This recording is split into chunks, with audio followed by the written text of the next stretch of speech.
Tipo Podcast, mais um vídeo Tipo Podcast que eu, juntamente com meu amigo Renato, que já vou chamar ele aqui, ó. Seja bem-vindo mais uma vez, Renato. Tudo bem com você? Léo, beleza? Tudo certo. Maravilha. Bom, hoje a gente vai apresentar nesse esquema aqui o segundo vídeo, né, dessa série de 11 vídeos, o álbum da Copa de 1974. Já dou as palavras a você, Renato. O que dizer dessa Copa, que é a 10ª edição, também formada com 16 seleções. Enfim, as boas-vindas aí, é todo seu.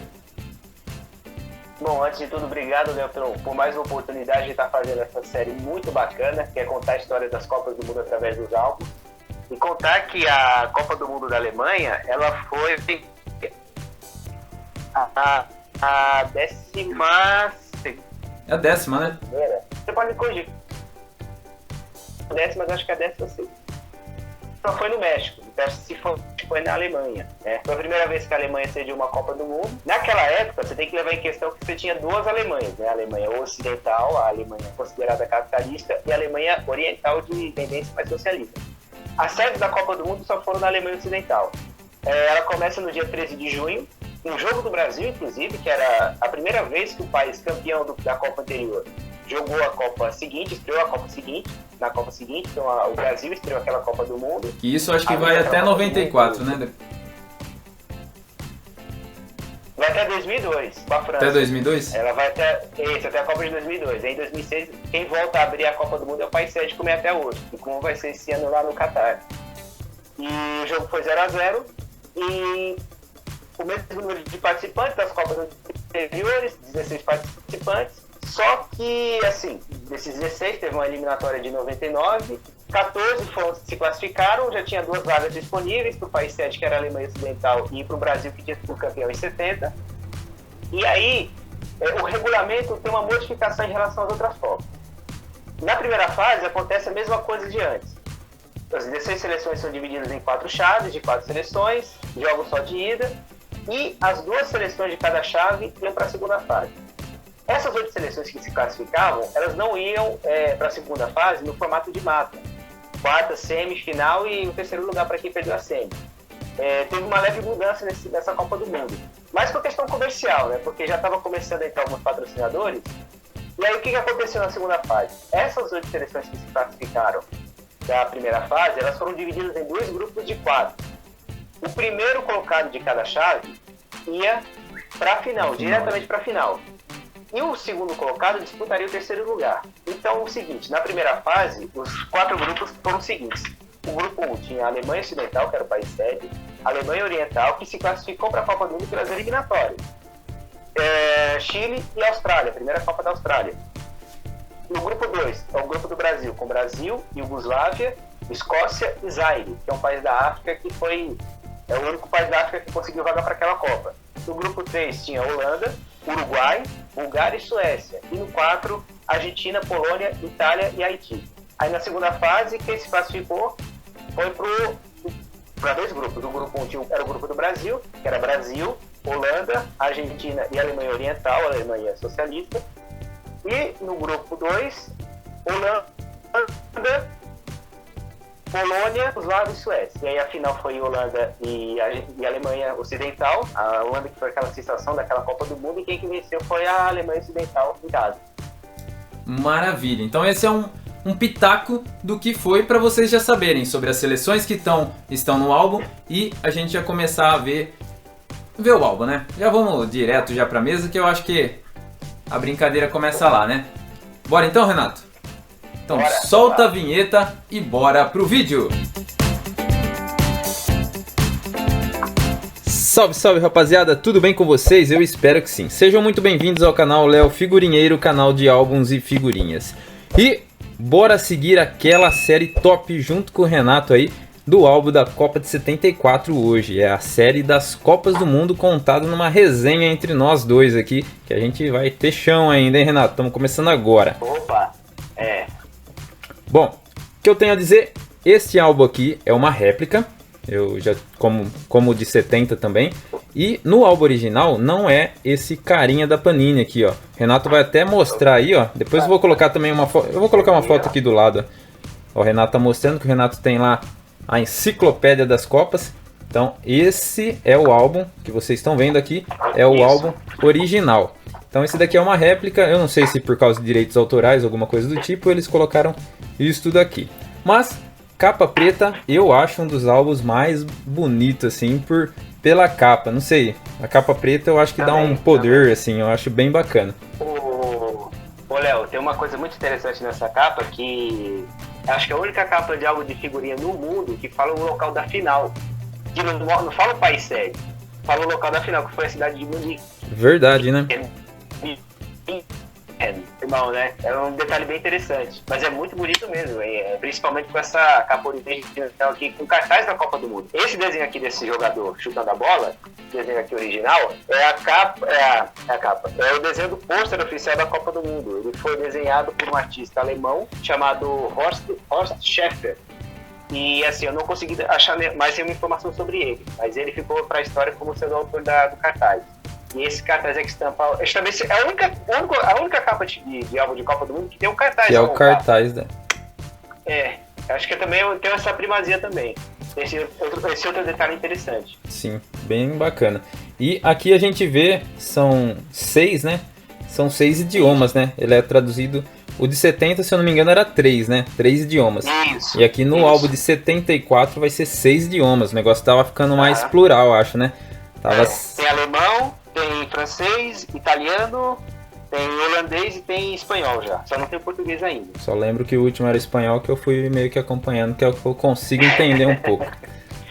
Bom, algo a acrescentar? Podemos começar? Não, vamos embora. Vamos começar então. Primeira parte, aqui o meu, eu não sei se o seu tá assim também. Eu sei que a última parte do meu álbum é diferente, mas essa daqui tá igual? Uhum. Aqui é um índice, na verdade. Não, eu acho que esse álbum aqui que tá nesse livro, acho que foi a versão italiana dele, porque é o seguinte, tem uma propaganda, mas parece propaganda, né? Uma mensagem do Mickey aqui, ó, em italiano, que é o Topolino. E aí embaixo tem umas ofertas assim de você não completou seu álbum, então você escreve pra gente, alguns países. E aí também essa segunda página tá diferente, porque tem também, além da figurinha da taça e da bandeira da FIFA, do logo da FIFA, tem o logo da Copa do Mundo, é o dele aqui, ó, o logo da Copa do Mundo, o cartaz da Copa do Mundo, que estampa o álbum original, e os mascotes daquela edição, que são dois amiguinhos, né, dois amigos, né, o Tip e o Tato. Eu pesquisei e descobri que esses dois, na verdade, é uma alusão às duas Alemanhas, né? E uma espécie assim, de promover a irmandade, promover a pacificação ali, vamos dizer assim, a paz entre os povos, né? Porque eram tempos muito tensos, de Guerra Fria, então foram criados nesse sentido. É um pouquinho parecido até da Copa de 2006, que foram também duas figuras, né? Mas só que era um leão e uma bola de futebol. Mas isso a gente vai deixar para outra mais para frente. E essa tabela com a tradução dos países, ela tá na penúltima página. Então teve uma leve modificação mesmo. Essa versão que você tem aí tá bem diferente, assim, como você disse antes, mas com questão de direitos autorais. Sim. A gente conversou em off, as figurinhas que não estão aqui, as outras 3 provavelmente sejam de direitos autorais, porque vem até no álbum de 82, a gente vai ver que não tem o laranjito também, nem na capa, então sai em branco a parte dele. Mas o que importa é o conteúdo lá dentro e a gente vai ver. Bom, falando um pouquinho daqui, eu vou falar só do que tem aqui, tá? Que é o da federação, da FIFA, e a taça que é pela primeira vez a Copa de 74 vem com uma nova taça, né? Porque sempre foi a Jules Rimet. E agora a gente começa com essa que a gente conhece até hoje. Quando ganhar 3, essa acaba também, né? Se o Brasil ganhar o Hexa, vai acabar também? Não, essa história de ganhar 3 títulos não é seguido, né? Assim, ganhar 3 vezes a taça Jules Rimet só aconteceu com a taça Jules Rimet mesmo. Porque acho que já era uma coisa que já estava estipulada quando ela foi criada, quando a Jules Rimet foi criada. Agora, essa daí, ela não tem uma pós assim, ainda mais por aquilo que aconteceu no Brasil anos depois com a Jules Rimet, né, o roubo dela. Uhum. essa taça atual, que foi criada por um italiano, o Silvio Gazzaniga, que faleceu inclusive recentemente, ela não tem posse definitiva. Então ela é transitória, mas assim, na base da taça é gravado o nome de cada um dos times que ganharam. E parece que o máximo que essa taça pode comportar é até 2038. Acho que, se não me engano, até a Copa de 2038. Assim, se a FIFA não inventar essa loucura de querer colocar a Copa em 2 anos, que é um absurdo. Mas, a princípio, ela está até 2038, e aí só lá vai se saber se vai, se vai continuar essa taça, se vai ser criada outra. Mas os caras vão soldar uma chapinha do lado lá pra colocar mais. Sim, mas na base dela, cara, nessa parte de baixo dela, tem o nome de todos os campeões é gravado. É igual a da Libertadores, né? Uma hora vai acabar, né? Aquele espaço lá. Ou não, né? Porque da Libertadores é diferente, que é a estrutura de madeira. Inclusive, dá pra ir aumentando. Dá pra ir aumentando. Tem um vídeo no canal da Conmebol muito legal, contando sobre a reforma da Taça da Libertadores. E assim, quem gosta de história de futebol é muito legal. Mostrando todo o trabalho de restauro, as plaquinhas originais. Essa última que o Palmeiras ganhou, ela teve uma reforma. E aí no canal da Conmebol no YouTube, eles contam a história dessa taça. É muito legal, vale muito a pena assistir. Show de bola. Bora, vira. Bom, segunda parte aqui então, nós temos aqui a taça Jules Rimet.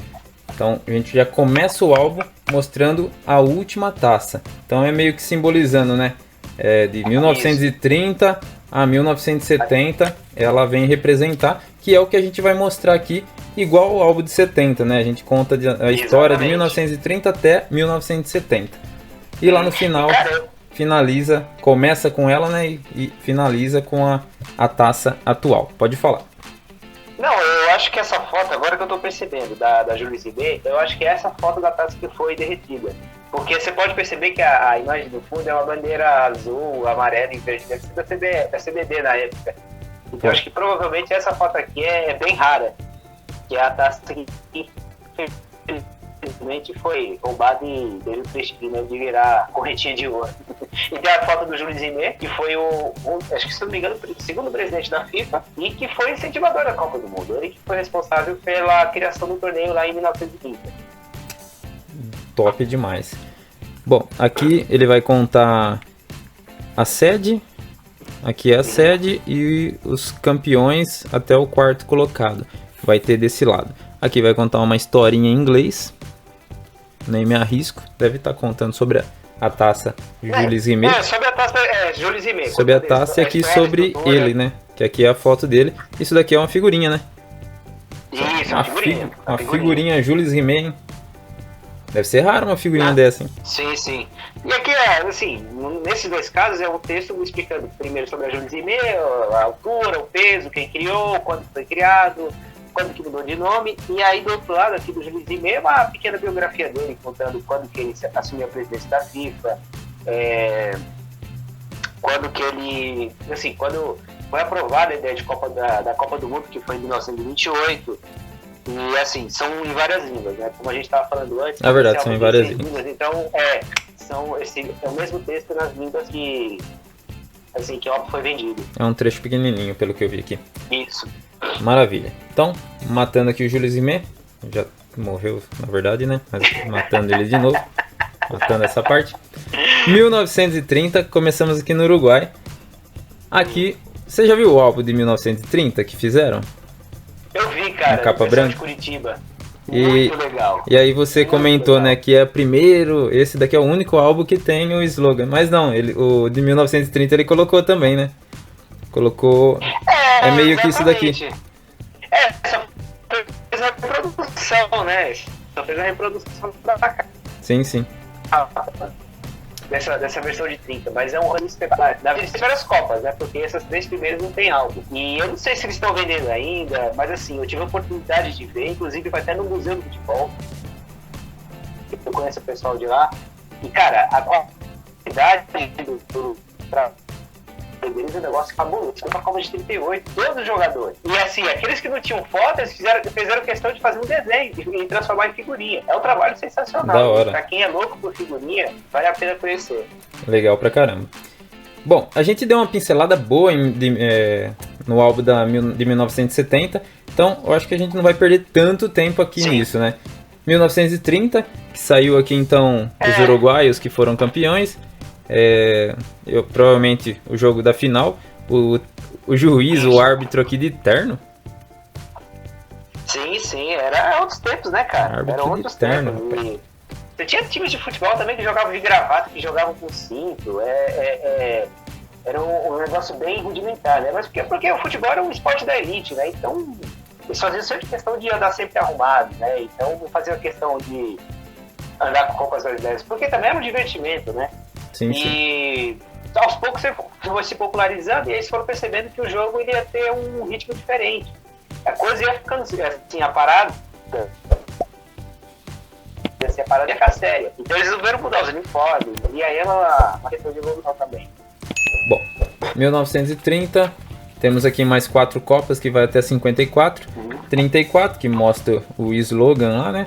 E aqui, esse daqui é meio que padrãozinho, né? Vai ter um time perfilado e alguns lances assim. Tem bastante, pelo que eu vi, tem do árbitro na final, né? Com os dois capitães se cumprimentando. Sim.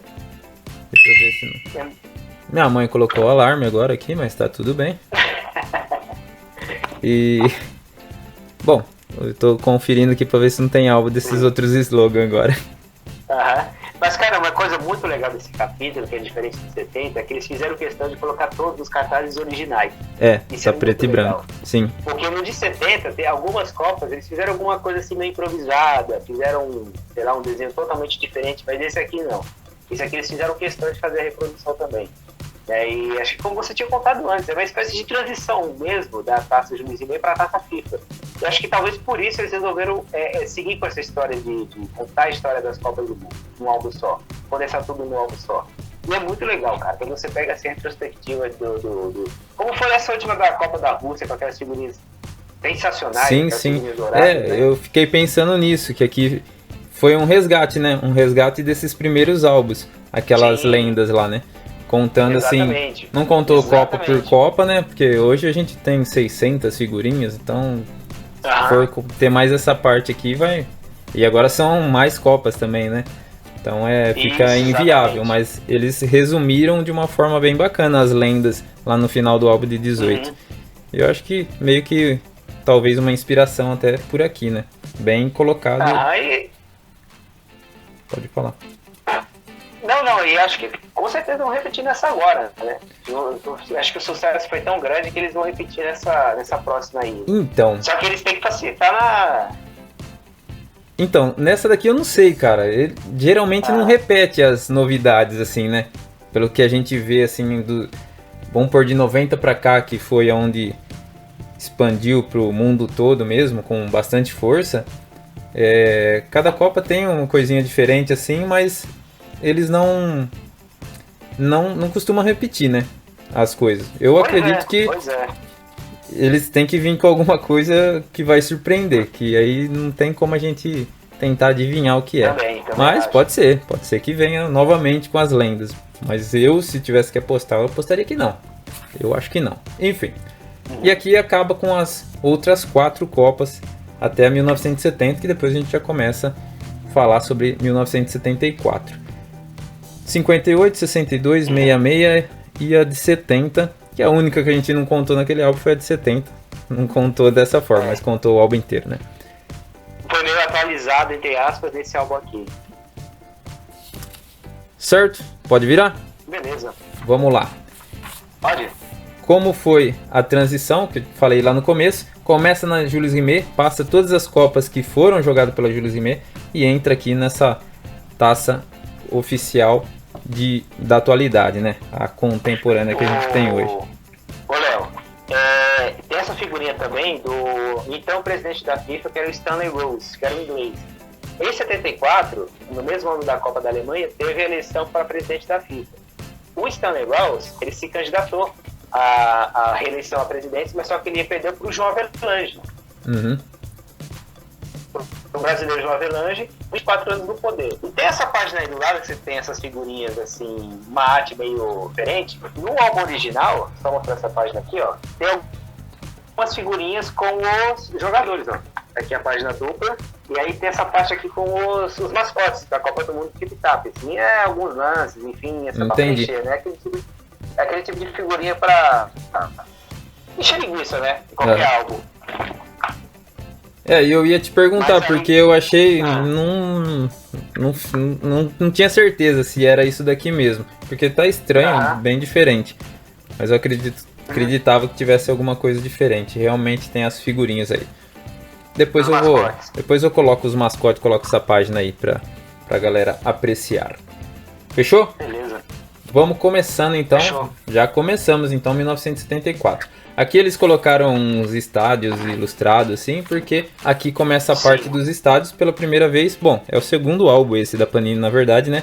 Então no primeiro álbum ele não trouxe só uma figurinha do estádio Aztecas, né? E aqui não, aqui ele já trouxe todos os estados, todas as cidades, as 9 cidades sedes da Copa de 74. Que é Munique. Cara, uma coisa... Pode falar. Sim, Munique. Não, pode falar. Não, só ia citar todas aqui, se você tiver alguma coisa pra falar, pode ficar à vontade. Não, eu queria dizer o seguinte, que é uma coisa legal dessas figurinhas é que tem o brasão da cidade da Alemanha. Os brasões de símbolos é uma coisa muito legal. É uma coisa que eu curto pra caramba e ficou legal nesse álbum, mas pode falar de novo. A única coisa que eu consigo reconhecer é do Borussia Dortmund. Sim. E da Ferrari. Cavalinho da Ferrari aqui. O Hamburgo, cara, esse de Hamburgo, o de Hamburgo. De São Paulinho, tá no escudo daquele time. Não sei se você já ouviu falar desse time. Não, mas eu nunca reparei. Divisão, a gente pode subir para esse ano. Mas tá o símbolo desse time é o símbolo da cidade de Hamburgo. O de Berlim, esse urso, que tá inclusive na bandeira da cidade. Tá naquele time União Berlim. Subiu agora no Campeonato Alemão. Tá inclusive na Conferência League. Eles usam no escudo também o urso da cidade de Berlim. E assim, cara, tem uma coisa muito legal dos estádios, que esse de Gelsenkirchen, que tá em cima de Dortmund, esse estádio não existe mais. Gelsenkirchen, que foi uma das sedes da Copa de 2006. Eu acho que, se eu não me engano, todas essas cidades aqui também foram sedes de 2006. Mas o estádio de Gelsenkirchen, ele não existe mais. Inclusive, o Brasil jogou contra o Zaire nesse estádio. Na primeira fase, jogou em Munique, em Frankfurt, no estádio do Eintracht, acho que deve ser do Eintracht, e em Gelsenkirchen. E aí foi eliminado pela Holanda e Dortmund, que acabou de falar. Top demais. Fechou? Fechou. Tem que falar cidade também? Não, tá tranquilo. Beleza. Bom, vou pra próxima aqui. Beleza. Começando então aqui nosso álbum, né? Com a Alemanha, assim, já começa com a campeã já, que é a Alemanha Ocidental.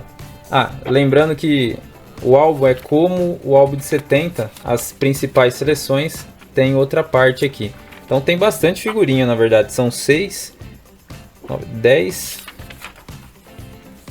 4, 8, 18. São 20 figurinhas, praticamente toda a seleção, né? Mais o mascote. Eu acho que é um pouquinho mais... saiu a figurinha de mascote, né? Que veio estampada o mascote. E o técnico, o que seria? Sim. É o técnico o presidente. Isso, presidente da federação, o Hermann Giesmann. Presidente, técnico e escudo. Isso, da direita, o Helmut Schön, ele foi técnico da Alemanha até se não me engano, da Copa de 66 na Inglaterra até a Copa de 78 na Argentina. Então ele ficou 76, 70, 74, 4 Copas do Mundo, cara. E, cara, se eu não me engano, acho que ficou até 82, hein? Eu vou até fazer uma pesquisa aqui rapidinho. Eu acho que ele ficou até 82, porque a Alemanha tem essa tradição de manter técnicos por muito tempo, né? Sim. Eu acho que ele ficou até a Copa. Ele ficou até a Copa de 82. Ele ficou 5 Copas do Mundo seguidas. Tanto seleções quanto equipes também, né? Isso. E o Helmut Schön seria o técnico vencedor daquela Copa. E o álbum aqui, ele tem figurinha, bastante figurinha, né? O time perfilado, o escudo e o mascote. Presidente da federação, técnico, todos os jogadores. Aqui, nesse quadrinho aqui, ele mostra de Munique, do México até a Copa da Alemanha. Então, todos os jogos depois da Copa do México até a Copa da Alemanha. Todas toda a campanha dele aqui.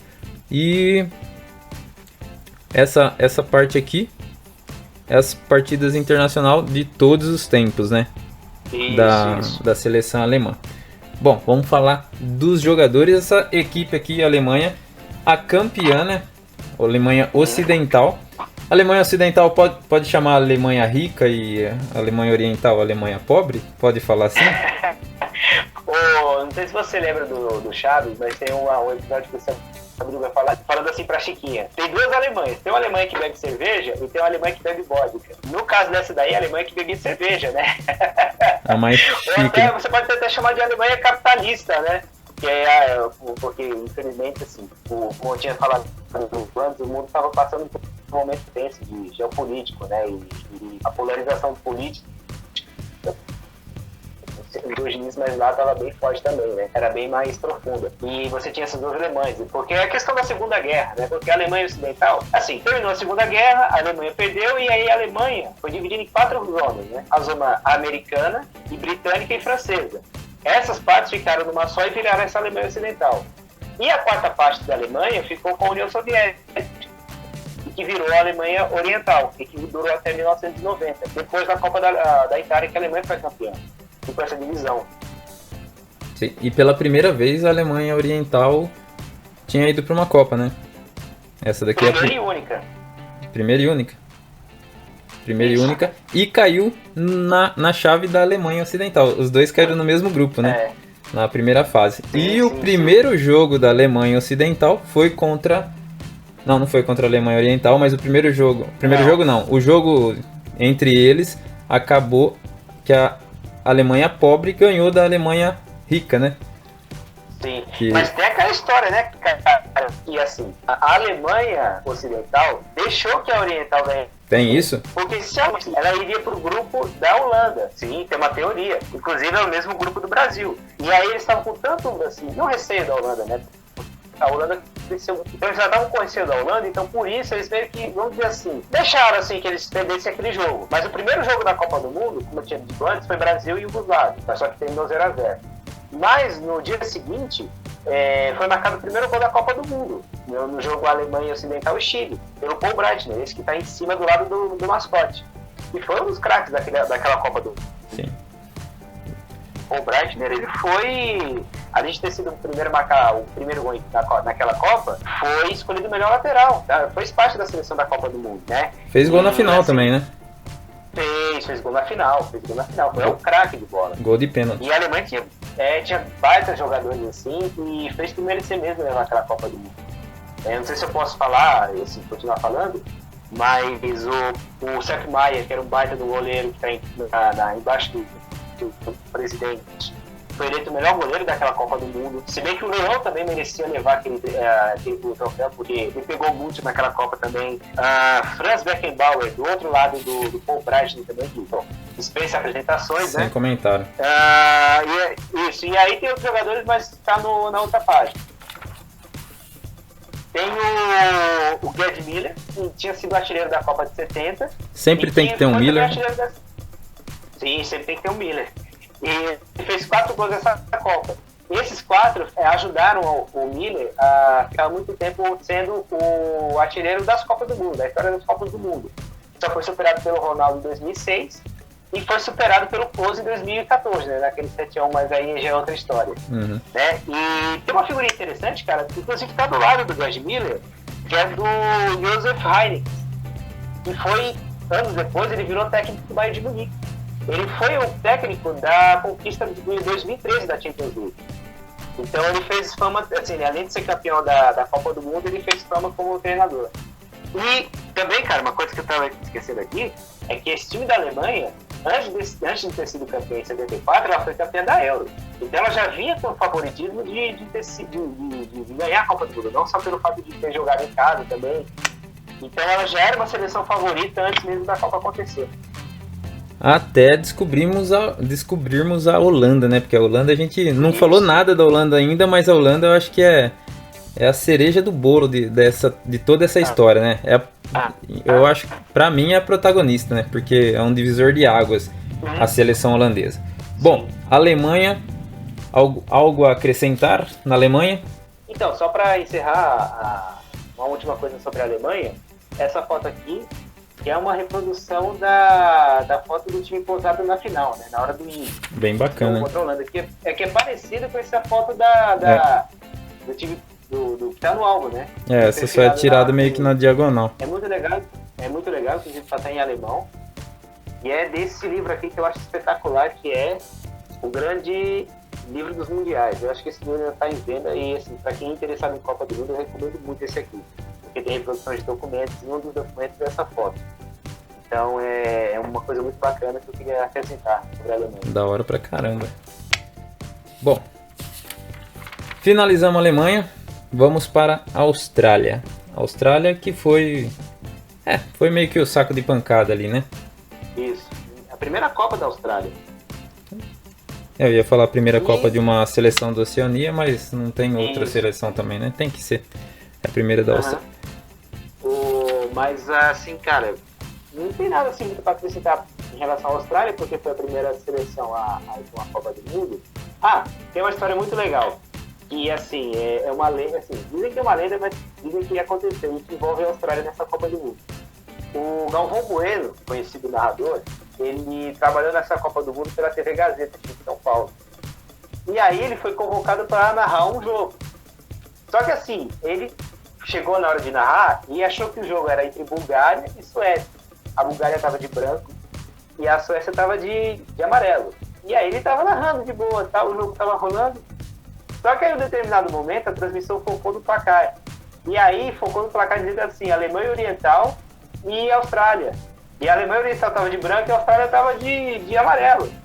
E ele estava o tempo todo narrando o jogo errado, mas mesmo assim ele quis nem saber. Nossa. Mas aí quando focou o placar, ele mudou imediatamente e ficou por isso mesmo. Mas acho que a única curiosidade que envolve a Austrália em relação a essa Copa do Mundo. Que não tem nada a ver com a seleção deles. É que não tem muito não tem muito o que dizer, né? Não tinha tradição nenhuma, até hoje, na verdade, não tem tanta tradição. E é só essa parte aqui, ó, do álbum. Só isso daqui. Enquanto a Alemanha saiu 20 figurinhas, a Austrália saiu 6.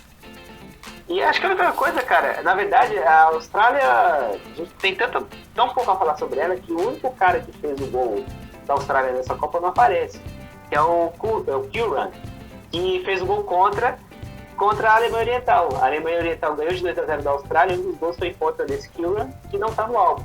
Então, bom. Então não era pra estar mesmo, né? O cara fez gol contra.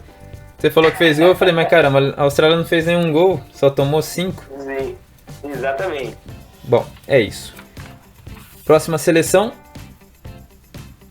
a Alemanha Oriental. Sim.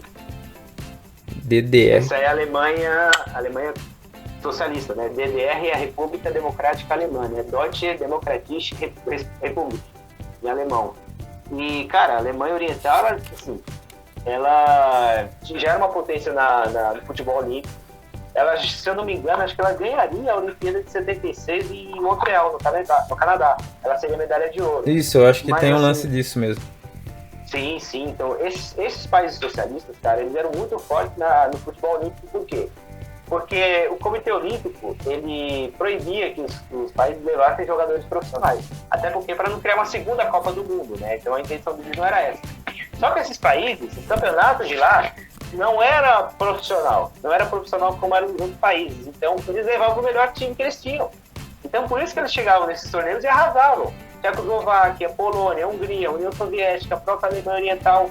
Então eles já eram uma potência naquela época. Porque justamente eles tinham essa vantagem de levar os melhores jogadores que não eram profissionais, apesar de serem profissionais, entende? Porque era o campeonato principal deles. E a Alemanha Oriental, ela tinha um baita time, um time de respeito. Né? Você tinha a gente pode destacar aqui o Joachim Streich, que está aqui embaixo, que está do outro lado. Isso, esse aí. Ele foi o artilheiro daquela seleção com 2 gols. Mas a Alemanha Oriental, ela foi muito bem naquela Copa do Mundo. Esse carinha do lado, do Streich, que é o Sparwasser, que parece nome de cerveja, todos esse eles cara que fez o gol na Alemanha Ocidental, que fez o gol do 1-0. Mas é uma seleção de respeito. Inclusive, na segunda fase, enfrentou o Brasil e perdeu de 1-0 com um gol de falta do Rivellino. Uma jogada até ensaiada, porque no gol do Rivellino, o Jairzinho, ele se abaixa no momento que o Rivelino chuta a bola. E o Jairzinho explica que aquela jogada foi ensaiada. Foi ensaiada. Foi justamente naquele jogo. O Jairzinho fala mesmo. E aí foi justamente naquele jogo. O Jairzinho, eu já vi ele até falando dessa jogada que eles ensaiaram, e no ensaio, quantas boladas na cara que ele tomou. Tomou bolada na cara pra caramba. E a Alemanha Oriental, cara, quase que voltou para outras Copas do Mundo. Se eu não me engano, em 86, quase foi para a Copa do Mundo. Em 90, a última Copa, assim, o último ano de Alemanha Oriental, porque eles se unificaram naquele ano de 90, até outubro de 90, existia duas Alemanhas. E elas se unificaram e aí formando a Alemanha que a gente conhece hoje. Então ela é, assim, uma seleção de respeito e entra para a história justamente por ser uma seleção que não existe mais e que foi só para uma Copa do Mundo. Acho que é algo assim muito inédito. Né? De um país que só foi para uma Copa do Mundo e nunca mais volta, nunca mais existe. Dá até para fazer um vídeo falando sobre algumas seleções que não existem mais, né? Tem bastante. Sim. E nesse álbum aqui, tem bastante nesse álbum. Até ao decorrer do álbum a gente vai falando das seleções que não existem mais. Já para começar, a Alemanha Oriental não existe mais, unificou. Sem mais? Sem mais. Chile. Bom, o Chile é um dos países... São 3 sul-americanos, se eu não me engano, que foram, né? Argentina, Chile Isso. E o Brasil. O Chile... Uruguai também. Uruguai, verdade, 4. Foram 4. O Chile nessa Copa aqui, ele caiu na repescagem, né, eliminatórias, e eliminou a União Soviética, cara, que era uma baita de uma seleção, né? Não sei se... Mas, cara, você sabe a história por trás dessa eliminação, né? Não sei. Me conte. Então, cara... porque é o seguinte, 1974, o Chile volta para uma Copa do Mundo depois de 8 anos, só que no ano seguinte teve um golpe militar no Chile. Tinha um presidente de lá, que era o Salvador Allende, que era socialista, e aí ele foi eleito em 1970, ele ficou até 73 nesse golpe, que inclusive quem assumiu foi o Pinochet, que ficou ali até o fim dos anos 80. E aí o que aconteceu? Calhou do Chile cair na repescagem da Mundial da Copa do Mundo contra a União Soviética. Teve um jogo lá em Moscou, foi 0x0, inclusive está inclusive nesse álbum. Inclusive tem até uma história interessante dessa partida em Moscou, que você não consegue achar nada, assim, não foto, você não tem vídeo, você não tem nenhum registro. Porque os próprios soviéticos, eles proibiram qualquer tipo de registro. Enfim, já começou ali a confusão, né? Já começou ali a birra em relação ao chileno. E no jogo de volta, os soviéticos não quiseram vir ao Chile justamente por causa desse golpe militar. Tanto que esse jogo ele aconteceu, estava marcado para acontecer no Estádio Nacional de Santiago, que foi a sede da Copa de 62, da final da Copa de 62. E infelizmente, ele foi conhecido por ser palco de uma prisão no Estádio Nacional, uma prisão política, né, dos opositores do Pinochet. E assim, cara, a União Soviética não quis vir para o Chile, mas a FIFA resolveu não cancelar esse jogo. Ela resolveu manter esse jogo. E aí o que aconteceu? No dia que estava marcado o jogo de volta, a seleção chilena resolveu convidar o time do Santos para marcar um amistoso. Inclusive o Santos ganhou, se eu não me engano, de 3x0. E depois dessa partida contra o Santos, teve a partida Chile e União Soviética. Mas sem os soviéticos. Você acredita? Não. Como teve sem os soviéticos? Não. Cara, era só os 11 do Chile. Só estavam os 11 do Chile em campo. E aí, para piorar a situação, eles começaram a tocar bola. Estavam lá tocando bola e aí, em alguns momentos do jogo, alguém fazia um gol. E tanto que o placar dessa partida, entre aspas, foi 3x0. Porque só tinha os 11 caras do Chile. Os dados que eu vi foi 0x0 o primeiro jogo e 2x0 o segundo jogo. 2x0. Mas esses 2x0 era só com os 11 jogadores do Chile. A FIFA não cancelou essa partida. E assim o Chile foi pra Copa do Mundo. Foi um WO, né? Foi um WO. Um WO com o jogo. Com os jogadores, né? Uma coisa muito bizarra. E a União Soviética fora da Copa faz falta, né? Fez muita falta. Fez muita falta, cara. Faria muito Chile, mais fumaça do que o Chile, que também só foi passear, né? Sim, só foi passear. Mas assim, cara, acho que além desse fato bizarro, curioso, muito curioso da forma que eles se classificaram, tem um jogador aqui, que é o Caselli, esse bigodudo que está na outra página. O Carlos Caselli, ele era um grande jogador do Colo-Colo. Que é que ele está no Levante da Espanha. Mas o Caselli, ele foi um dos grandes ídolos da história do Colo-Colo. E, inclusive, o Colo-Colo, em 73, foi para a semifinal da Libertadores. Foi para a fase final. Acho que perdeu, se eu não me engano, acho que foi do Independiente. Não, acho que foi para a final da Libertadores. Perdeu do Independiente, que foi o campeão da Libertadores de 7-3. E o Caselli, ele era um jogador que era fortemente opositor do Pinochet. E tem uma história também lá no Chile que diz o seguinte: antes de ir para a Copa da Alemanha, a seleção do Chile foi até o Palácio do Governo, que se chama Palácio de La Moneda, em Santiago. Assim, recebeu o presidente, enfim, fazer os cumprimentos de boa sorte. E aí eles foram para a Alemanha. E aí tem uma história de que o Caselli, ele se recusou a cumprimentar o Pinochet. Diz ele que ele não viu o Pinochet assim, chegando perto dele. E aí ele não estendeu a mão. Beleza. Eles foram para a Copa do Mundo. Aí quando eles voltaram, o Caselli soube que a irmã e a mãe dele, as duas foram presas e foram torturadas pelo regime do Pinochet. E o Caselli também entrou para a história como sendo o primeiro jogador das Copas do Mundo a ser expulso. No primeiro jogo, assim, no segundo jogo da Copa, o primeiro que teve gols. Que foi Alemanha 1, Chile 0. Aquele gol do Bright, que fez o Bright fez o primeiro gol da Copa do Mundo. Sim. Então o Chile foi mais marcado por causa dessas questões extra-campo, né? Mas não deixa de ser interessante. Bom, bora pro próximo. Bom, até aqui a gente estava no grupo 1. E agora, Seleção Brazoca. Seleção brasileira que estava no grupo de Iugoslávia, Escócia e Zaire, né? Seleção brasileira que também tem duas partes. Sim, duas partes. Bom, Brasil, na primeira fase o Brasil deu susto, né? Pareceu a seleção olímpica retrasada, né? Empatou 2 jogos de 0-0. Brasil e Iugoslávia, primeiro jogo 0-0. Brasil e Escócia, depois 0-0 de novo. E no último jogo, o Brasil precisava ganhar de 3 gols do Zaire, que era aparentemente uma fácil, né? E realmente ele conseguiu ganhar de exatos 3-0. E aí passou para a próxima fase. E a próxima fase, que é um pouco mais difícil, né? Os times melhores, seleções melhores. O Brasil até que desenrolou melhor, né? E foi bem até. Ficou em segundo. Perdeu para a Holanda, né? Que a Holanda... Isso. Justo, né?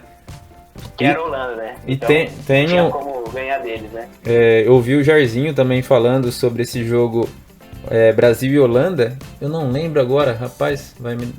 Já me deu um branco já de quem foi o jogador que errou. Caju. O Caju. Paulo César, é ele mesmo. Paulo César Caju parece com meu pai, né? É bem parecido. Quando eu era mais novo. Paulo César Caju, que errou na cara do gol. Um gol, né? Que seria 1-0 pro Brasil. E eles falam que mudaria o jogo ali, né? Ah, sim, sim. E, cara, uma coisa bem interessante do time do Brasil é que tem primeiro a figurinha do João Avelange, que assumiria a FIFA depois da Copa do Mundo, né? Que tá do lado do Zagallo. Sim, sim. Foi o técnico, né? E, cara, antes de mais nada, essa seleção brasileira já foi para aquela Copa do Mundo com uma certa crise, principalmente para a imprensa, porque a imprensa pegava muito no pé da seleção. Tanto que, inclusive, até a Veja fez uma capa contando essa treta que já tinha entre a seleção e a imprensa, porque a imprensa pegava no pé. Tem até uma história de que o Leão não voo com jornalistas, o Leão brigou com jornalistas em pleno voo, por causa das críticas da imprensa em relação à seleção, e a seleção fez um voto de silêncio, chamado até de Pacto de Glasgow, na Escócia. Glasgow é uma cidade na Escócia, e acho que, se eu não me engano, teve um jogo lá, e aí o Brasil, a imprensa desceu o pau na seleção, e depois eles não quiseram mais falar com o jornalista. Então já tinha uma estabilidade ali. Tem também a questão do Pelé. O Pelé não foi para aquela Copa porque ele não quis. Já tinha encerrado na seleção, então ela já tinha um certo desfalque, né? Um baita de desfalque. E, cara, esses jogadores que estão nesse álbum, muitos deles não foram para a Copa do Mundo. 5 jogadores que estão aí não foram. Além dessa Copa do Mundo, a Copa de 86 é a Copa que mais tem jogadores do Brasil que não foram para a Copa do Mundo. No caso dessa daí, quem não foi para a Copa do Mundo? O Félix, o goleiro, que não estava em 70, a gente mostrou no vídeo passado. O Carlos Alberto Torres, que está do lado do Leão. O Clodoaldo, outro jogador que foi para a Copa de 70, que está ali na ponta esquerda. Não, na ponta direita, na verdade. Aqui. Na ponta direita. O Carbone, que era do Internacional, que está na outra página. O Bigodudo ali na ponta. E tem também o Palinha que jogou no Cruzeiro, no Corinthians, enfim, Atlético Mineiro, é um baita do jogador. Então esses 5 jogadores, eles não foram para essa Copa do Mundo. E, porra, cara, a gente pode falar muita coisa dessa seleção brasileira, apesar da campanha, assim, não foi uma campanha maravilhosa, mas também não foi um vexame, né? Foi assim. A primeira fase foi meio que turbulenta, passou na rapa na primeira fase, né? Aí a segunda fase foi bem, perdeu pra Holanda, que tinha que perder, foi pra disputa de terceiro e quarto, que a formação, como você já disse, a formação dessa Copa formavam 2 grupos de 4 no final. Aí o primeiro já ia pra final, não tinha semifinal, já ia pra final direto, e os 2 segundos faziam terceiro e 4. E quem fez foi a Polônia, que a Polônia é uma baita seleção, a Polônia nessa Copa, hein? Talvez uma das melhores, Polônia? Talvez uma das melhores, Polônia. 82, né? 82 também foi pra semifinal. E a Polônia venceu o Brasil por 1-0 no terceiro e quarto. E, cara, a gente pode citar, por exemplo, tem o Leão, que foi sem dúvida, acho que um dos melhores goleiros daquela Copa do Mundo, pegou demais. Sim. Demais. Aquele chute do Cruyff controlando, aquilo é um negócio de maluco, cara. Aquilo ali é espetacular. Tem o Luiz Pereira, que tá do lado do Zagallo, na outra página, que é um baita do zagueiro, e foi o primeiro jogador a ser expulso, o primeiro jogador da seleção brasileira a tomar cartão vermelho, e foi naquele jogo contra a Holanda. E, aliás, cara, se você pega aquele VT daquele jogo, o que não faltou naquele jogo foi pancada também, né, velho? Então, foi assim, principalmente em relação foi um jogo, assim, bem disputado. E, assim, na minha impressão, o Brasil foi muito bem no primeiro tempo. E aí, no segundo tempo, quando aquele teve gol do Neski, no primeiro gol, eu acho que foi o primeiro gol dele, foi do Neski. E aí, estabilizou a seleção e ali não tinha jeito, né? Você ganhar daqueles caras era complicado. Marinho Chagas, do Botafogo, loiro, esse loiro que tá do outro lado do Marco Antônio também, um grande jogador. Apesar de muita gente pegar no pé dele, né? Porque tinha uma piada, né? Que dizia que o cara deixava tanto espaço na zaga que ele deixava uma avenida. E aí ficava assim, a Avenida Marinho Chagas. Então, pegava muito no pé do cara. O Zé Maria, do Corinthians, que foi, inclusive, eleito o melhor lateral esquerdo daquela Copa, cara. Foi eleito o melhor lateral daquela Copa do Mundo. Aí tem na outra página, a gente pode virar, o Ademir da Guia. Ademir da Guia, que só fez um jogo naquela Copa, cara. Ele só fez um jogo contra a Polônia. E foi a única Copa do Ademir. Ele só fez uma Copa do Mundo e foi justamente a disputa do terceiro lugar. E o pai dele, Domingos da Guia, jogou a Copa de 38 na França. Então ele é um dos poucos jogadores em que repetiu o feito do pai. O pai jogou uma Copa e o filho jogaria uma posterior. Tem também o Rivelino, eu acho que foi o artilheiro dessa Copa do Brasil, né? Não o artilheiro da Copa, o artilheiro do Brasil na Copa. Rivelino foi 3 gols. Ele fez 3 gols. E que era um craque também, né, cara? Ele tava no auge e logo depois ele tava no Corinthians nesse álbum. E logo depois ele sairia, né? Porque ele perdeu a final do Campeonato Paulista pro Palmeiras e saiu do Corinthians sem nenhum título, né? E, enfim, e depois ele foi pro Fluminense, que ali estourou, né? Tem a máquina tricolor, que foi bicampeão carioca, então ele era ele explodiu mesmo depois da saída dele do Corinthians. Ele já era um grande jogador do Corinthians, mas ele sobrou talento do Fluminense depois. Paulo César Caju, que acho que foi um dos grandes destaques daquela Copa, que estava no Flamengo. O Flamengo que foi campeão carioca de 74.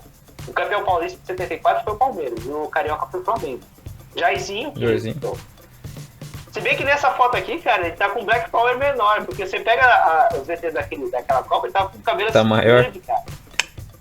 Tá um cabelo muito grande, assim, e o legal dessa Copa do Mundo são os cabelos, cara. Você pega aqui desse álbum mesmo, nos VTs cada cabelo mais estiloso um que o outro, de todas as seleções. Então, e tem além desses jogadores que a gente falou, tem o Mirandinha, que é o São Paulo, e, cara, deu um lance bizarro no jogo contra a Polônia, que ele tava correndo, e aí ele sofre uma falta, ele só cai 20 metros depois. Muita gente disse que aquela foi a falta mais longa da história das Copas. E tem uma imagem bem, assim, chocante, depois da Copa do Mundo, no jogo entre São Paulo e América de Rio Preto, pelo Campeonato Paulista. E aí, numa dividida com o jogador, cara, ele quebra a perna. E aí o Estadão, ele fez uma foto mostrando o exato momento dele quebrando a perna, assim, uma imagem assim, terrível. E o Mirandinha, que era um grande craque daquele time de São Paulo, assim, graças a Deus não aconteceu nada com ele, mas assim, foi uma coisa muito feia. E depois ele foi pro hospital e assim, ele recebia visita de muitas crianças assim, no hospital, e uma dessas crianças era o Nazi daquela banda Ira, que é o São Paulino fanático. E ele era moleque, ele estudava ali perto do hospital, aí resolveu matar a aula pra assim, pedir um autógrafo pro Mirandinha, né? E assim, mas cara, você pega a foto desse rei. Mas enfim, ele foi um grande destaque nessa Copa do Mundo. E, pô, tem o Leivinha, do Palmeiras, que foi campeão paulista depois, um grande jogador. Palinha, do Cruzeiro, o Disseu, do Botafogo. Então, tinha uma baita de uma seleção, tinha um baita do público. Mas só que, eu não sei se era por conta de uma certa ausência do Pelé, enfim, ou dessa questão mesmo que eu tinha falado da imprensa, acho que isso atrapalhou de alguma forma a desempenho do Brasil naquela Copa. Só que não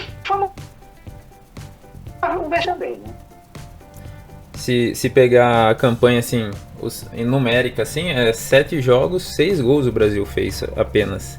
Sim. Sendo que 3 foi no Zaire, né? Exatamente, que era o que precisava para classificar. Então, tirando isso, 3 gols em 6 jogos. Meio gol, isso. Média de meio gol por partida, onde a média dessa Copa aí foi de 2,5. Então, o Brasil, que é uma seleção que sempre faz bastante gol, né? Nessa Copa aí deixou muito a desejar. Mas chegou até o terceiro e quarto ainda. Então, eu acho que nessa Copa aqui, o quarta colocação tava no lucro. Justíssimo. E, cara, é só falar algumas ausências do time titular que não estão nesse álbum. Por exemplo, o Marinho Pérez do Santos não foi pra Copa, mas não estava nesse álbum. O Piazza, que foi campeão em 70, não tá nesse álbum. O Piazza tá. Tava no Cruzeiro. Piazza tá. Não. Tá sim. Tá. Eu fiz a anotação aqui, achei que ele não tava. Mas enfim, eu acho que o Marinho Pérez, como eu tinha falado antes, e o Paulo César Carpegiani, do Inter, que era o meia do Inter.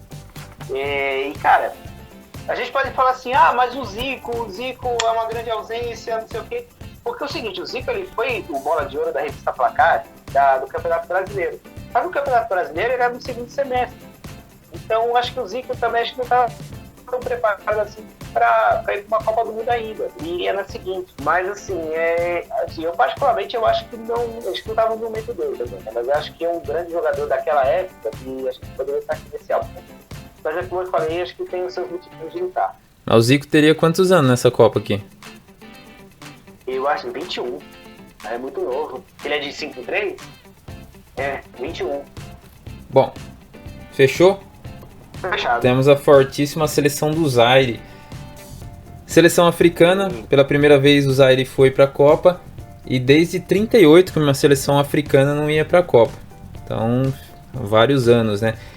E Zaire, só para já começar, Zaire é uma das seleções que não existe mais, né? O Zaire que hoje é Congo, né? Isso, República Democrática do Congo. Porque tem 2 Congos, vai ter que fazer essa diferença. É o Congo que fala francês, né? O Congo que fala francês, que era a colônia da Bélgica. É a colônia da Bélgica que virou Zaire por causa do ditador lá, que assumiu o poder, uma língua de lá. Eu acho que, se não me engano, é Congo. E aí, em 97, mudou de nome para a República Democrática do Congo, que a gente conhece hoje, e que pode ir para essa Copa agora. Tem chance de ir para essa próxima Copa do Catar.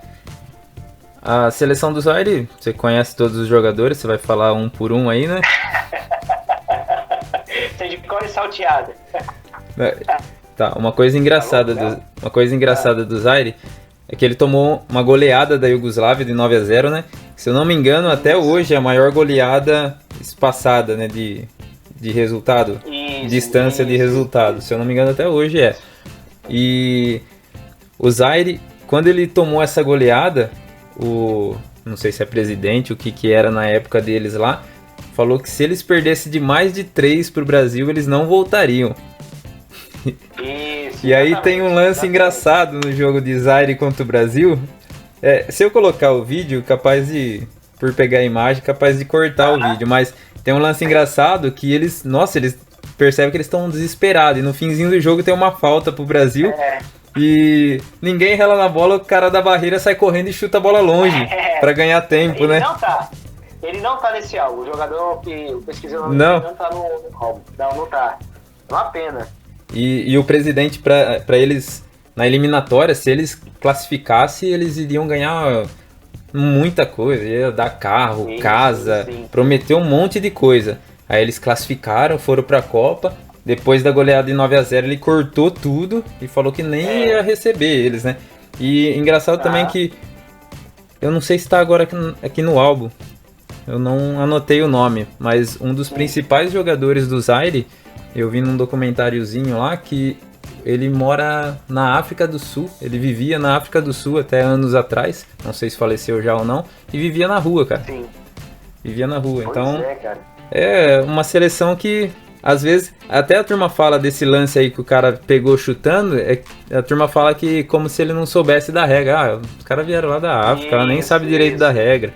Na verdade, eles fizeram pra ganhar tempo, eu acredito, né? Exatamente, pra ganhar tempo mesmo, exatamente. E, cara, tem uma coisa bem interessante dos jogadores aqui do Zaire. O goleiro, esse Kazadi, e o Buanga, esse cara do outro lado dele, eles são primos. Ah, é? Eles são primos. Inclusive jogam no mesmo time, que é o Mazembe. Aquele time que tirou o Inter lá, de 2010, né?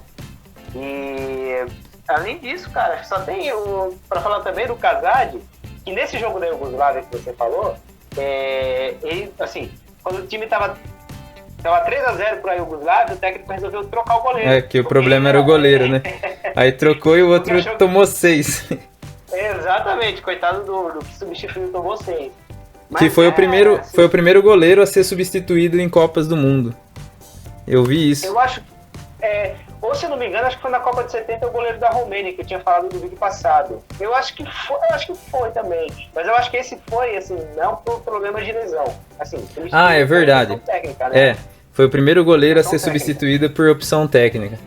Isso, exatamente. E, cara, você tinha falado antes que o Zaire foi a primeira seleção da África a voltar para uma Copa do Mundo.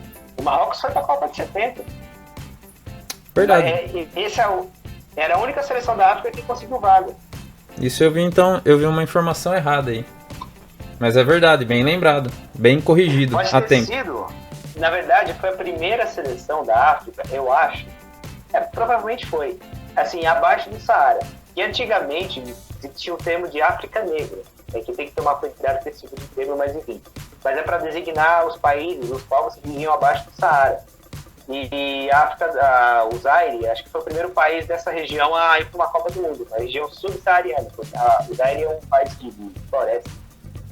E foi o primeiro país a ir para uma Copa do Mundo.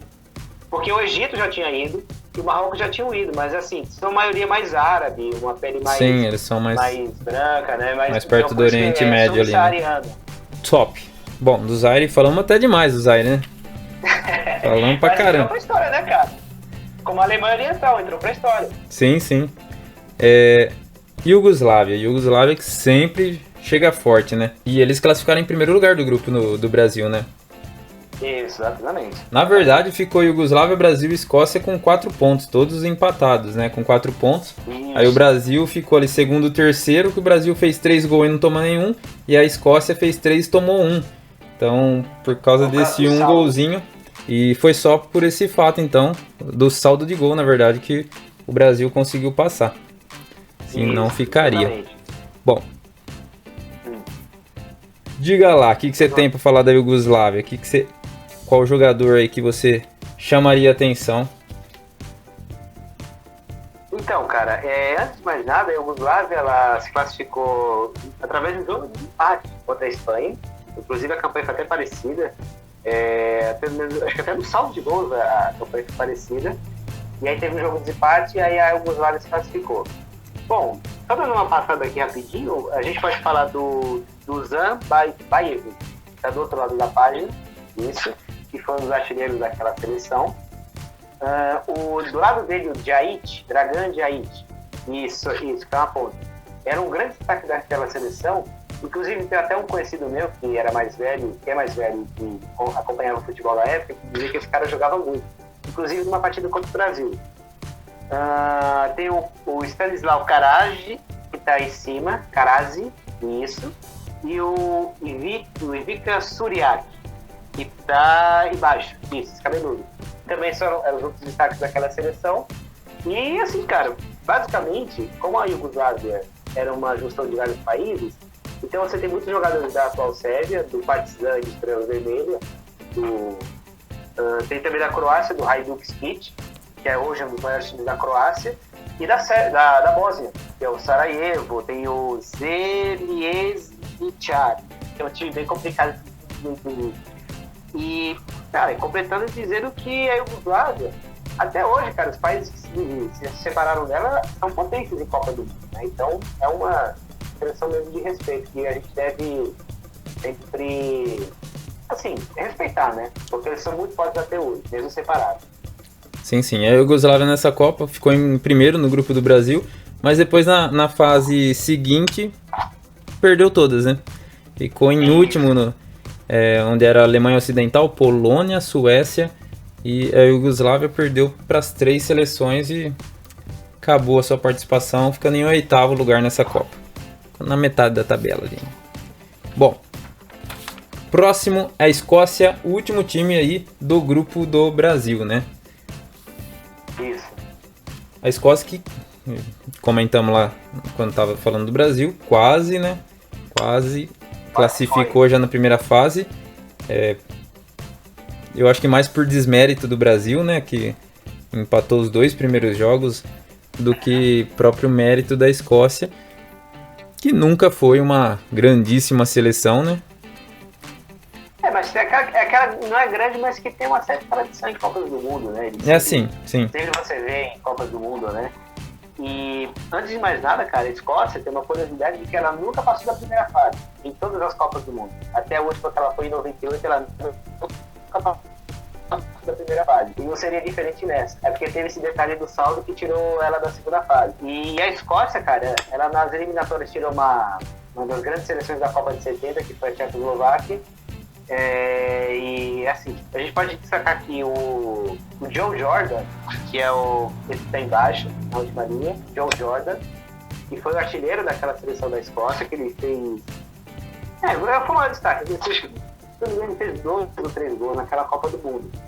E tem o Ken Dalglish, que está em cima, que está no meio em cima, do outro lado, isso. O Ken Dalglish, que seria destaque anos depois como técnico, assim como o Jupp Heynckes, da Alemanha, que a gente disse antes, da Alemanha Ocidental. E também, cara, assim, a Escócia também não fez feio. Ela não passou da segunda fase, mas ela só tomou um gol contra a Iugoslávia. Então ela tinha uma defesa muito boa, mas assim, por uma questão de detalhe, ela não se participou. Perfeito. E verdade, né? Desde 98 que a Escócia não vai. Ela tá... Bom, vamos lá então. Uruguai, começando aqui o grupo 3, que era Uruguai, Holanda, Bulgária e Suécia. É isso aí. Então, a gente pode falar. Não, só que o Uruguai foi o pior time do grupo, na verdade, né? Apenas com um empate no jogo contra a Bulgária. Então, cara, de destaques do Uruguai, a gente pode começar pelo goleiro, o Mazzuchelli, que aí já tá no Atlético Mineiro, já tá no Atlético Mineiro. E ele tinha sido goleiro da Copa de 70 que tomou aquele drible do Pelé, o drible da vaca, que não deu em gol. Ele já estava no Atlético Mineiro e logo depois ele ia pro futebol espanhol. O Atilio Ancheta, do outro lado, jogava no Grêmio. Jogava no Grêmio.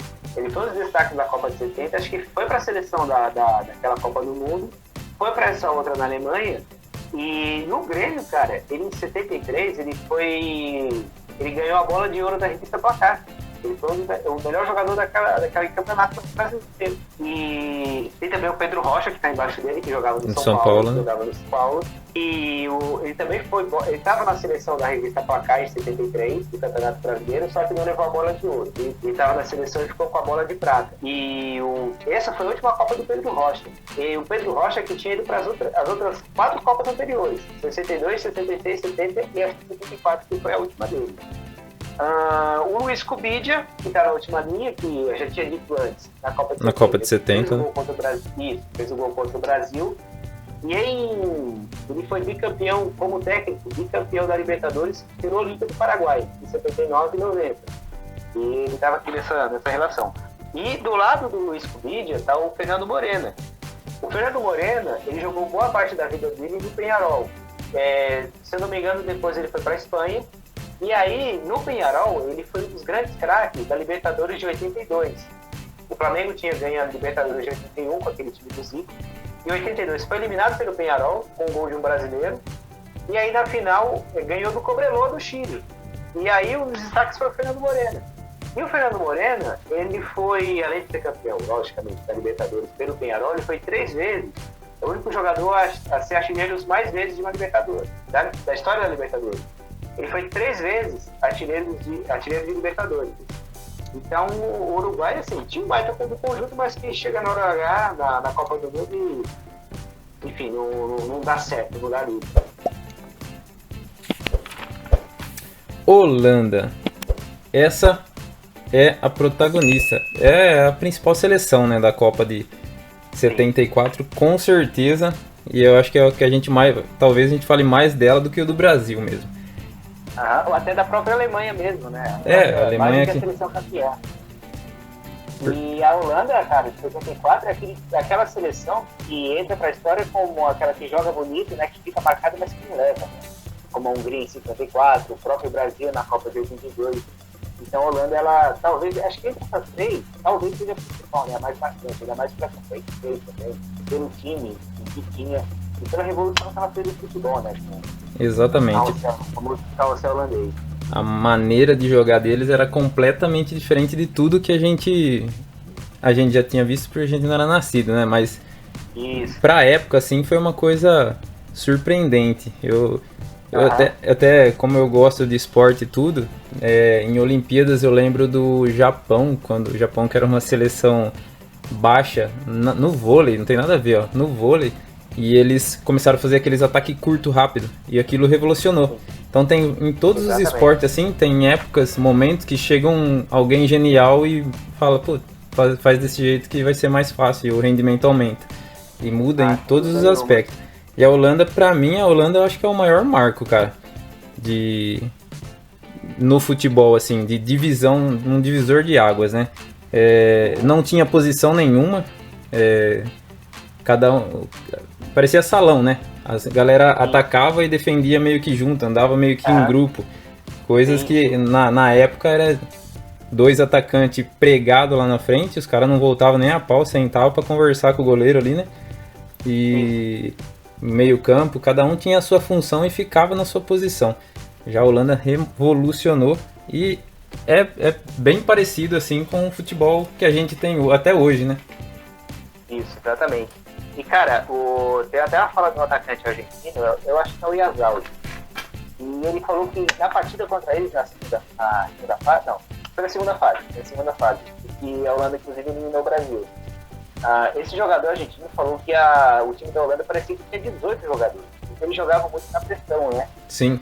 E era um negócio muito, assim, realmente revolucionário, né? Uma marcação em si, né? Uma rotatividade no time. Acho que é por isso mesmo que ele ganhou aquele apelido de Carrossel, né? E a Argentina que perdeu de 4-0, né, na segunda parte ali da Copa do Mundo, né? Que seria a parte final ali. Mas, cara, essa campanha da Holanda é tão absurda que, primeiro, a Holanda ela voltou para uma Copa do Mundo depois de 36 anos. A última Copa que ela tinha disputado foi a Copa de 38, na França. E ela também participou da Copa de 34 na Itália. Sem ganhar nenhum jogo, né? Sem ganhar nenhum jogo, só fazendo 2 gols. E nas eliminatórias mesmo, cara, a Holanda só foi para a Copa do Mundo porque ela teve um saldo de gols melhor que a Bélgica. Porque em todos os critérios, vitórias, empates e derrotas, ele empatou. Tanto a Holanda quanto a Bélgica foram 6 jogos na chave dela nas eliminatórias. E a Holanda e a Bélgica venceram 4 e empataram 2.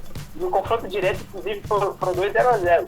Mas a Holanda era um time tão espetacular que ela foi para a Copa do Mundo porque ela goleava os outros adversários. Tem aqui, foram 2 jogos, né? Contra a Noruega 9-0 e contra a Islândia 8-1. Só esses 2 jogos classificou a Holanda. Isso porque tem o 5-0 contra a Islândia na Holanda também. Então isso também ajudou a Holanda a ir para a Copa do Mundo.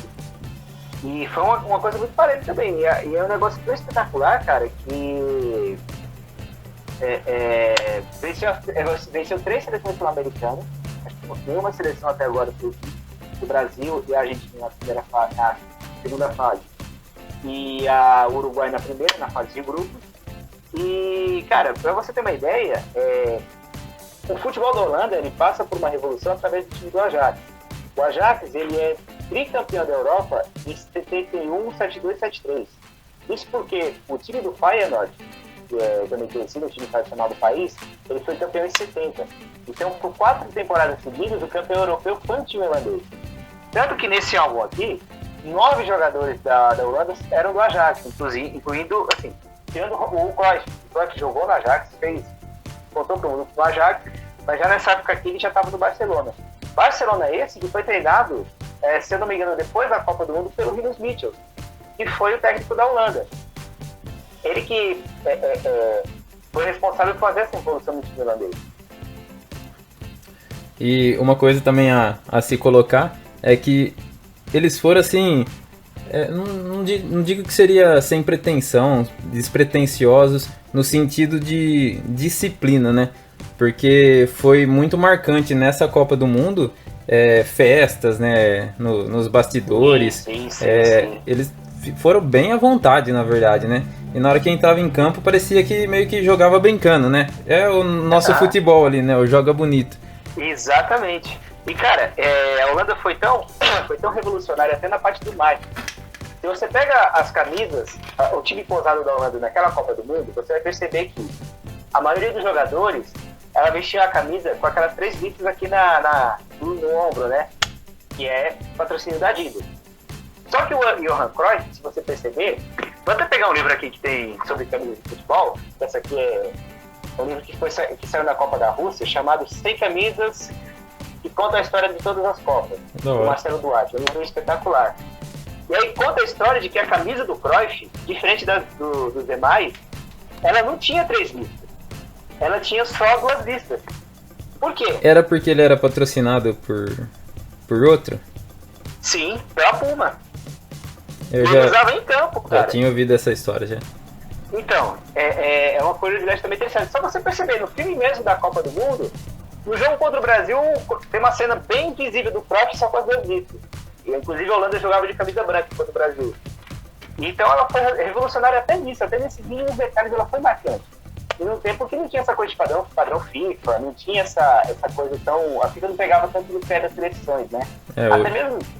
Hoje não poderia, né? Não poderia, né? Seria todo um padrão. Até mesmo nas placas de publicidade, se você for notar, isso é uma coisa que já tinha acontecido na Copa de 70. Mas você pega as imagens da Copa de 70, ou fotos dos jogos, dos estádios, a quantidade de patrocinadores ao redor do campo é tão absurda, cara, que a FIFA resolveu meio que segurar o pé. E na Copa de 74, ela já começou, se eu não me engano, a ter patrocinadores oficiais. Tanto que ela já tem patrocinadores em certos jogos, em todos os jogos. Então também é uma outra coisa que a FIFA pensou. Então a Holanda, assim, até nesse sentido mesmo que ninguém percebe, ela foi revolucionária. Ela pode ser considerada uma seleção revolucionária.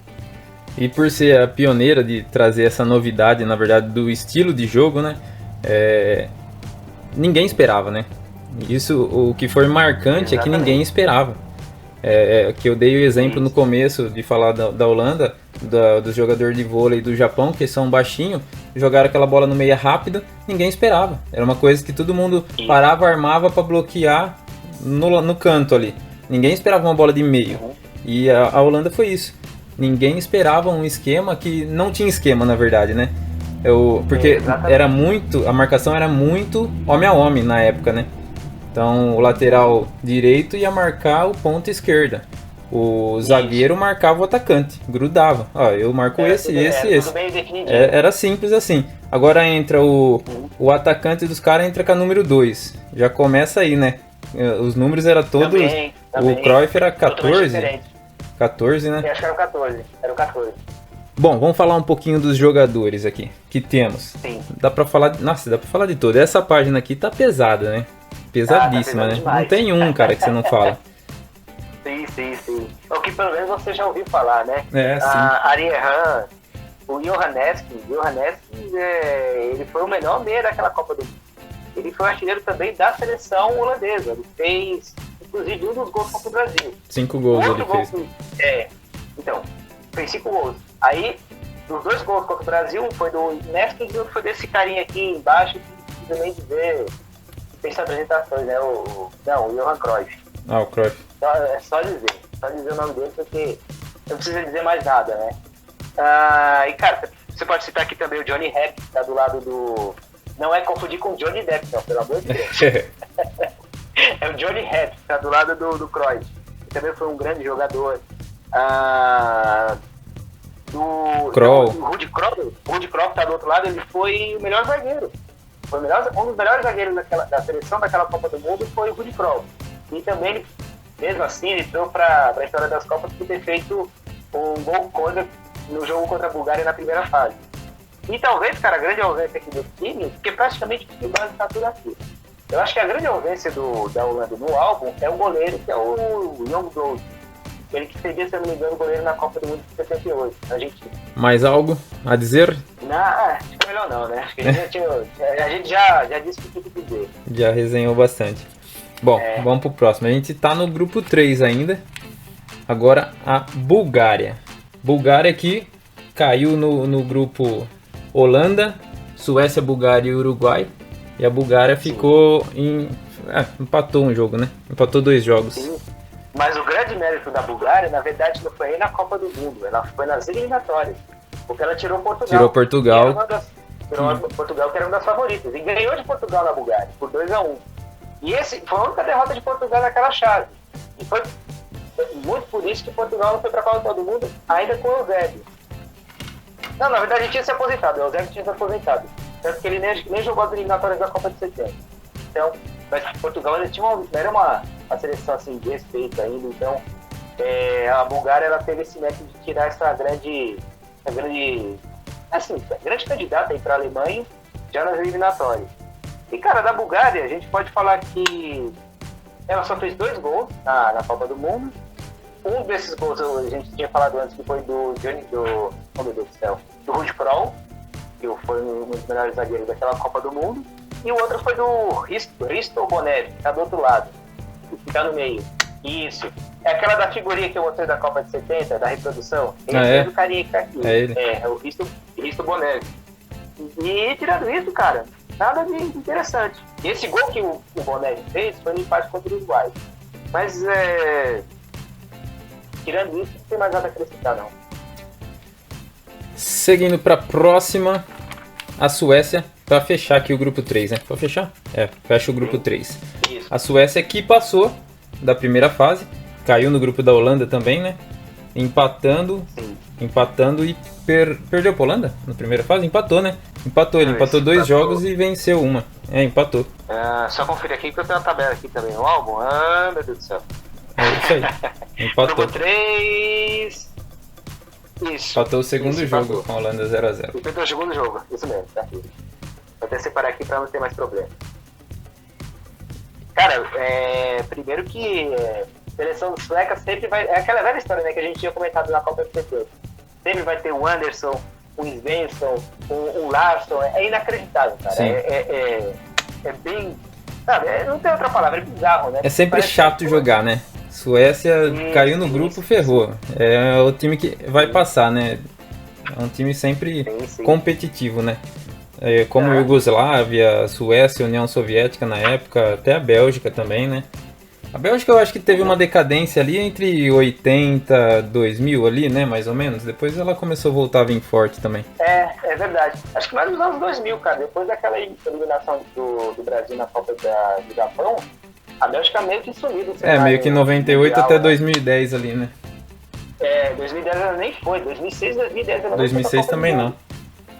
Eu acho que a Suécia também é um caso parecido com a Bélgica. É uma baita de uma seleção, tem tradição, tem camisa, tem respeito, mas tem momentos assim difíceis. Tem momentos assim maravilhosos e tem momentos assim de ostracismo mesmo. É só você pegar a última Copa do Mundo. Ela foi muito bem na Copa da Rússia, ainda mais pela ausência, pelo tempo de ausência, ela ficou 12 anos fora de uma Copa do Mundo. Então a Suécia, ela também entra nesse quesito de seleções europeias que são boas no determinado momento, depois somem e depois voltam. É uma seleção meio montanha-russa. Bom, Suécia que passou então junto com a Holanda no grupo. Depois caiu no grupo de Alemanha Ocidental, Polônia, Suécia e Iugoslávia, né? Ganhou apenas da Iugoslávia na segunda parte ali. A Polônia estava destruidora, né? Mas mesmo assim, o primeiro jogo foi 1-0 apenas, Polônia e Suécia. Mas estava destruidora e tava difícil mesmo para a Suécia nesse grupo aí. E a Alemanha Ocidental, que na primeira parte da Copa do Mundo meio que deu uma balançada. Acho que não sei se a turma tava meio desconfiada, apesar que meio que aquele jogo contra a Oriental foi meio que, ganha aí, vai. Então, exatamente. É uma série de lendas, né, sobre essa partida, né? Assim, e foi revolucionário primeiro por todo aspecto político também, né? Porque é uma coisa muito estranha, 2 países ali dentro de um mesmo território se enfrentando entre si, né? Tem esse aspecto e também toda essa questão da circunstância de evitar jogar com a Holanda também. Então, é aquele tipo de partida que vai ficar na história das Copas pelo lado curioso da coisa, né? E pelas teorias, como eu tinha falado antes. E é um tipo de história que a gente nunca vai saber o que houve de fato. E a Suécia, assim, pelo menos na segunda fase, ganhou da Iugoslávia, que não tinha mais nada também, era na última rodada. Não fez feio também, né? Aquela seleção assim que não ganha muita coisa, mas também não passa vergonha. É a melhor das piores, né? Isso. Melhor não, nem das piores, né? Das medianas ali, né? Tá no topo das medianas. Cara, uma coisa que eu tenho que destacar nessa página da Suécia é os cabelos dos jogadores, cara. Aliás, no álbum todo, meu. A Copa de 74 é uma Copa que tem os cabelos mais estilosos. A gente vai chegar na Argentina, né? Sim. O Brasil mesmo, cara. O Jairzinho com aquele cabelão assim. Que tá pequeno ainda, né? né? Que no álbum tá pequeno ainda. Sim. E até mesmo no filme, você vê alguns jogadores assim, uma Copa... Cabelo estiloso, sinônimo de cabelo estiloso é a Copa de 84. E entre os jogadores, cara, a gente pode falar do Ralf Hellström, que é na segunda página, que é esse que acho que tem o cabelo mais estiloso do álbum. Tem até uma costeleta até aqui, cara, é um negócio bem anos 70 mesmo. Ele que foi o artilheiro da seleção, fez 4 gols, e foi o melhor, estava na seleção da Copa do Mundo. Acho que foi um dos melhores atacantes daquela Copa do Mundo. Tem o Roland Sandberg, que está do lado dele, que fez 2 gols, e o Torstensson, que era do Bayern de Munique, jogador do Bayern de Munique, que foi o campeão da Europa naquele ano. E tem uma história até bizarra, que o Bayern de Munique ele foi campeão europeu da Liga, seria hoje a Liga dos Campeões, em 74, mas só que ele não foi para o Mundial de Clubes. Quem foi para o Mundial foi o Atlético de Madrid, que foi o vice, porque o Bayern não tinha interesse, e aí na final do Mundial de Clubes, o Atlético de Madrid ganhou do Independiente da Argentina, que tinha ganhado do São Paulo na final da Libertadores. Mas aí é a Argentina, a gente vai falar isso daqui a pouco. E, cara, falar que nas eliminatórias a Suécia ela só se classificou depois do jogo de desempate com a Áustria. Porque a campanha das duas ela foi muito equilibrada. Foram 6 jogos, 3 vitórias para cada, 2 empates e uma derrota. E assim, como o saldo de gols não era critério de empate, então quando tinha isso, eles resolveram fazer um jogo de desempate para decidir quem ia classificar. E assim que a Suécia foi para a Copa de 74. É verdade, né? Ela foi tido um jogo extra. Por falha das normas, né? Das regras. Sim. E, cara, eles empataram até com a Hungria. Então esse grupo foi muito embolado, porque era Suécia, Áustria, Hungria e Malta. Malta, saco de pancadas, então já caiu fora antes. E teve esse triplo empate, cara. Foi bem bizarro esse grupo da Europa. Top. Bem interessante mesmo. Bora pro próximo. Começando agora o quarto grupo da primeira fase ali, que é o grupo de Itália, Haiti, Polônia e Argentina. A gente começa pela Itália. Teve cabeça de chave essa Copa do Mundo? Eu acho que teve. Essa teve? Eu acho que teve. Se foi a Alemanha, Alemanha Ocidental, Brasil, Itália aqui, né? Isso. E a Suécia seria... Não, acho que foi a Holanda. Não foi a Holanda? Foi o Uruguai, cara. Uruguai. O primeiro que aparece aqui é o Uruguai. Mas eu acho que foi o Uruguai mesmo. A gente tinha falado no vídeo anterior, de 70, que acho que as duas Copas do Mundo que não tiveram cabeça de chave foi 58, até expliquei os motivos, critérios geográficos, e 70. Eu acho que só foram essas duas, cara. As outras de 74 já tiveram cabeça de chave. Mas eu também nem sei qual era o critério nessa Copa específica. Eu acho que pelos quatro terem sido campeões do mundo. Porque a Inglaterra não foi, a França não foi, mas também não tinha sido campeã ainda. Eu acho que foi isso. E a Holanda, assim, ela era uma seleção marcante naquela época, mas ninguém sabia quanto ela chegaria na Copa do Mundo. Então, na verdade, ela estava despontando ali, né? Então era uma incógnita, né? Ninguém sabia. Então, cabeça de chave, cara. Cabeça de chave foram os campeões do mundo. Foram os 4. Eram os únicos 4 campeões. Isso, e a Argentina, que tá nessa chave, ia ser campeã na Copa seguinte. Então, realmente, foram as cabeças de chave, os 4 campeões do mundo que foram para aquela Copa. Bom, Itália, então, sendo a cabeça de chave, era com certeza uma das favoritas no grupo. Tinha a Polônia, tinha a Argentina e tinha o fortíssimo Haiti, que a gente fala depois. Tem muito para falar do Haiti, né? Mas exatamente. Ficaria entre as 3, na verdade, né? A Polônia vinha forte, de uma eliminatórias também. E acho que todo mundo acreditava em Itália e Polônia, talvez, né? Nesse grupo aqui. Exatamente. Mas a Itália era aquela seleção surpreendente, né, cara? E quando você menos espera da Itália, é aí que a Itália vai ser campeã do mundo. Ela surpreende todo mundo e é campeã do mundo, mas isso é para outro podcast. Isso é para outro. E quando todo mundo acha que ela vai ser uma grande seleção, é aí que ela naufraga. Aí você pega, por exemplo, na Copa de 66, a campanha da Itália foi tão ridícula que, primeiro, ela perdeu da Coreia do Norte, nem da Coreia do Sul, Coreia do Norte, que foi a primeira Copa da Coreia do Norte. E em segundo, quando eles voltaram para a Itália, o pessoal tava tão burro, tão, sabe, revoltado com a seleção de lá, que eles jogaram tomates no pessoal, enfim. É aquela coisa do italiano, né, bem passional. E a Itália, acho que nessa Copa do Mundo, ela tinha uma base da Copa de 70, tanto que o técnico ainda era o mesmo, da Copa de 70, o Ferruccio Valcareggi, que está no álbum de figurinhas.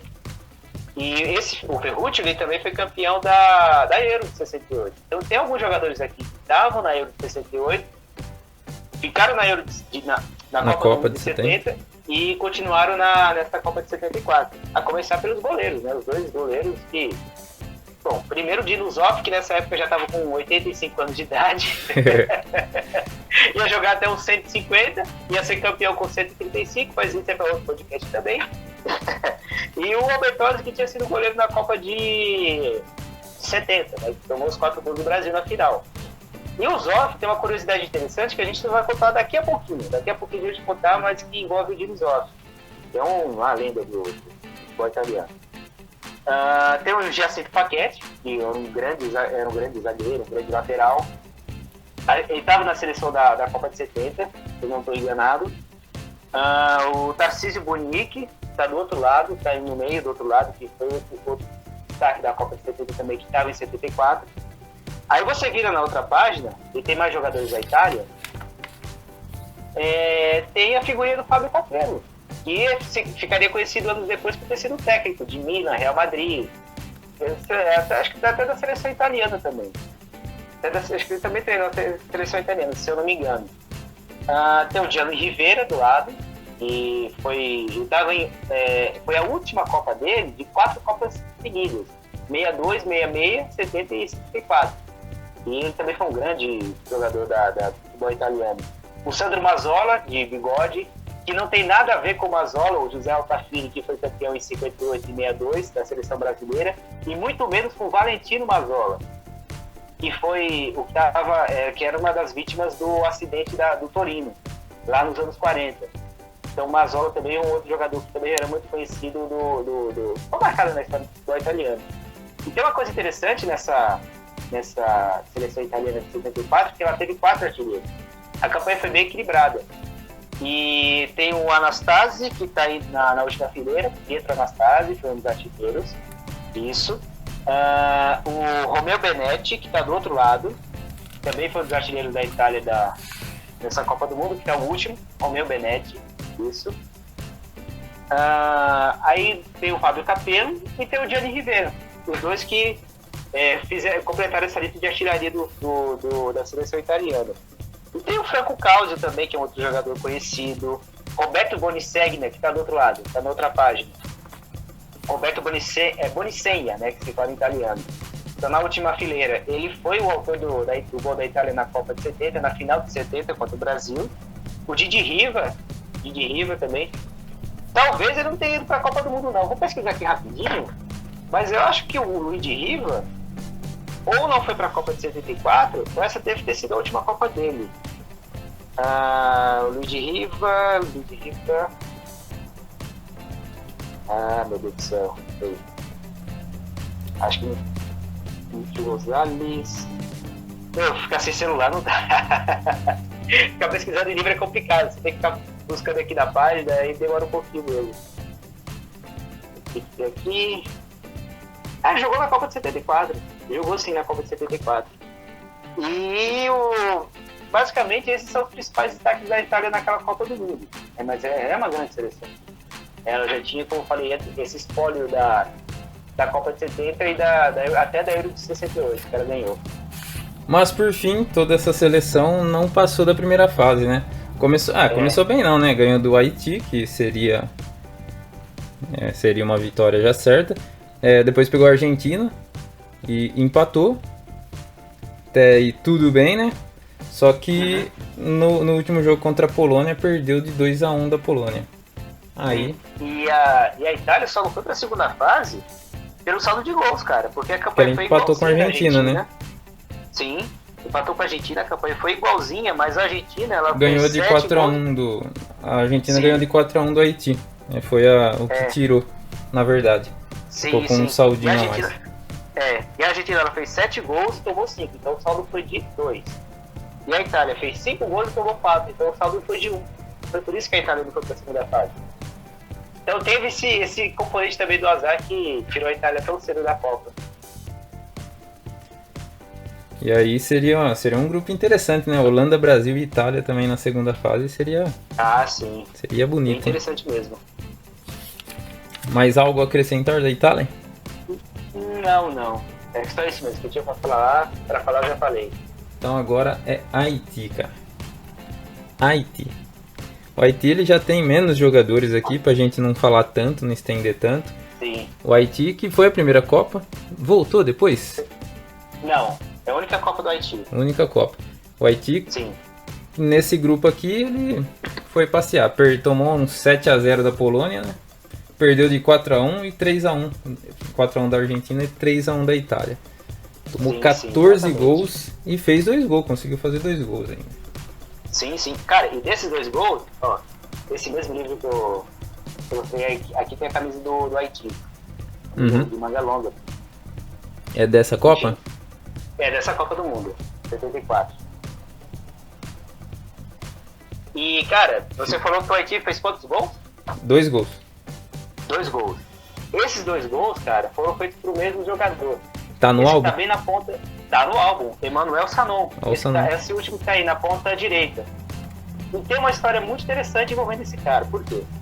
O primeiro jogo daquela Copa do Mundo do Haiti foi Haiti e Itália. E o Dino Zoff, ele tava, se eu não me engano, há mais de 1000 minutos sem tomar um gol sequer pela seleção italiana. E quem quebrou esse tabu foi esse Emmanuel Sanon. Caraca, hein? E o Haiti, então, por isso que eu tinha falado antes do Dino Zoff. O Emmanuel Sanon, jogador do Haiti, quebrou o recorde do goleiro da Itália, Dino Zoff. Ele já devia estar botando 90 minutos embaixo do braço já, ali, mais 90 minutos que eu não vou tomar gol. Exatamente. Ele foi, acho que foi no início do segundo tempo. No início do segundo tempo que a Itália tomou esse gol. Mas logo depois abriu a porteira e a Itália passou o trator e deu no que deu, né? E, cara, além do Emmanuel Sanon, eu acho que o outro grande destaque também tá no álbum. Que é o goleiro, o Henri Francillon. Ele tomou 14 gols nessa Copa do Mundo. Assim como o Emmanuel Sanon fez os 2 gols da história do Haiti, os 14 gols sofridos do Haiti em Copas do Mundo foram tomados por esse mesmo cara. Então por isso que ele é o destaque. Sim. Uma moção de repúdio pra ele, né? Exatamente. Moção de aplauso pra um e de repúdio pra outro. Exatamente. E o Haiti, que assim, foi a única seleção da CONCACAF, da hoje CONCACAF, para aquela Copa do Mundo. E tirou o México, que tinha sido o país sede da Copa de 70. E que, assim, não tinha feito uma má campanha, mas que também não fez feio também o México. Então, ela também tem esse mérito de primeiro, ter sido um país... Foi o segundo país do Caribe a ir para uma Copa do Mundo. Além do Haiti, o primeiro país do Caribe foi a seleção de Cuba, na Copa de 38, na terceira Copa do Mundo que foi realizada na França. E o Haiti quebrou esse jejum também e representou aquelas ilhas ali na Copa do Mundo. E de lá para cá, o Haiti nunca mais voltou, mas outras seleções foram para a Copa do Mundo do Caribe. Jamaica em 98, Trinidad e Tobago em 2006. Eu acho que só tem essas duas. Só tem essas duas mesmo. Guatemala. Então também tem essa... Sim. Tem todo esse protagonismo também. E o Haiti, que passava naquele momento por um regime político assim terrível, do ditador, o Papadoc. E esse regime acabaria nos anos 80. Tanto que a bandeira do Haiti é totalmente diferente da que a gente conhece hoje, com azul, verde, vermelho. E foi uma ditadura assim bem pesada, bem repressiva que aconteceu lá. Então tem todo esse componente também que envolve a seleção do Haiti nessa Copa do Mundo. Contexto extra-campo. Maravilha. Bora para mais uma. Sim? Argentina. Argentina, ó, repara os cabelos, hein? Repara os cabelos. Você olha em campo, parece o time dos menudos, né, cara? Todo mundo cabeludo, exatamente, né? Bom, Argentina que passou da primeira fase, na rapa ali, né, que empatou com a Itália. Depois caiu no grupo de Holanda e Brasil, Alemanha Oriental. E aí já era, né? Holanda era 3 vitórias praticamente, que tava demais. Tanto que a Holanda deu um sacode, né, na Argentina, foi 4-0. Já no primeiro jogo tomou um sacode de 4-0, acabou a Argentina, né? Exatamente. E a Argentina, que ela voltava para uma Copa do Mundo depois de 8 anos, porque ela não foi para a Copa de 70. Ela foi eliminada pelo Peru, que era uma grande seleção naquele período. E a Argentina não foi para aquela Copa do México, e voltava nessa agora. E, cara, entre os jogadores aqui, tem um bem interessante que está abaixo do goleiro, o Carnevale, que foi o goleiro titular daquela Copa do Mundo, que é o Francisco Sá. Ele jogava no Independiente, de Avejaneda, que é uma cidade ali próxima de Buenos Aires. Ele foi campeão da Libertadores em 74. Tem outros jogadores aqui que estavam... Não, tem mais um aqui. O Galvão. Tem 3. O Galvão e tem o Santoro também. 3 do Independiente. Que foi campeão da Libertadores em 74. Ganhou do São Paulo na final. E o Francisco Sá tem um recorde interessante, que ele é até hoje o jogador que mais ganhou Libertadores na história. Ele ganhou 6 títulos de Libertadores. Ele estava na sequência do Independiente de 72 até 74. Não, 71, 72, 73, 74 e 75. Ele ganhou 4 vezes seguida com o Independiente. Aí ele foi pro Boca Juniors e ele ganhou as 2 primeiras Libertadores do Boca Juniors, em 77 e 78. Então, Francisco Sá, até hoje na história, tem esse mérito. E talvez é um recorde que dificilmente vai ser superado. Dificilmente. Tanto porque a galera não fica mais aqui, né? Exatamente. E, cara, tem uma história interessante também envolvendo esse jogador que está próximo o Pancho Sá, né? Que é o Francisco Sá, que é o apelido dele lá na Argentina. Que é o Roberto Perfumo. Ele jogava no Cruzeiro nessa época. Sim. E aí ele ficou até 75 no Cruzeiro, né? Até o ano seguinte. E ele voltou pro River Plate, que é o clube onde ele tinha começado.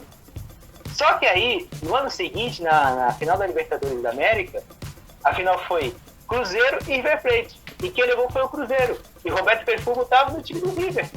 Então ele perdeu a única oportunidade de ganhar Libertadores, mas por uma questão de circunstâncias ele não conseguiu.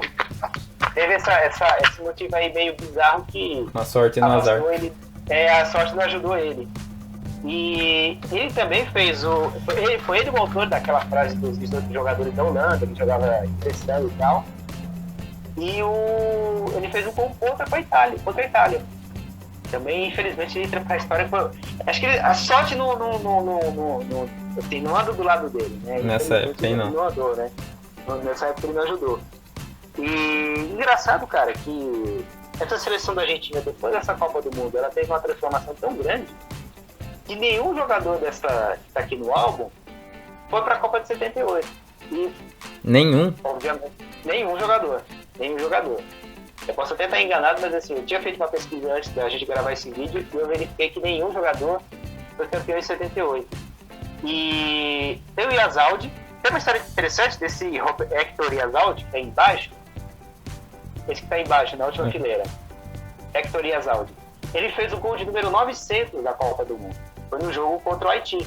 Ele fez um dos gols contra o Haiti e esse gol virou o número de 900 da Copa do Mundo.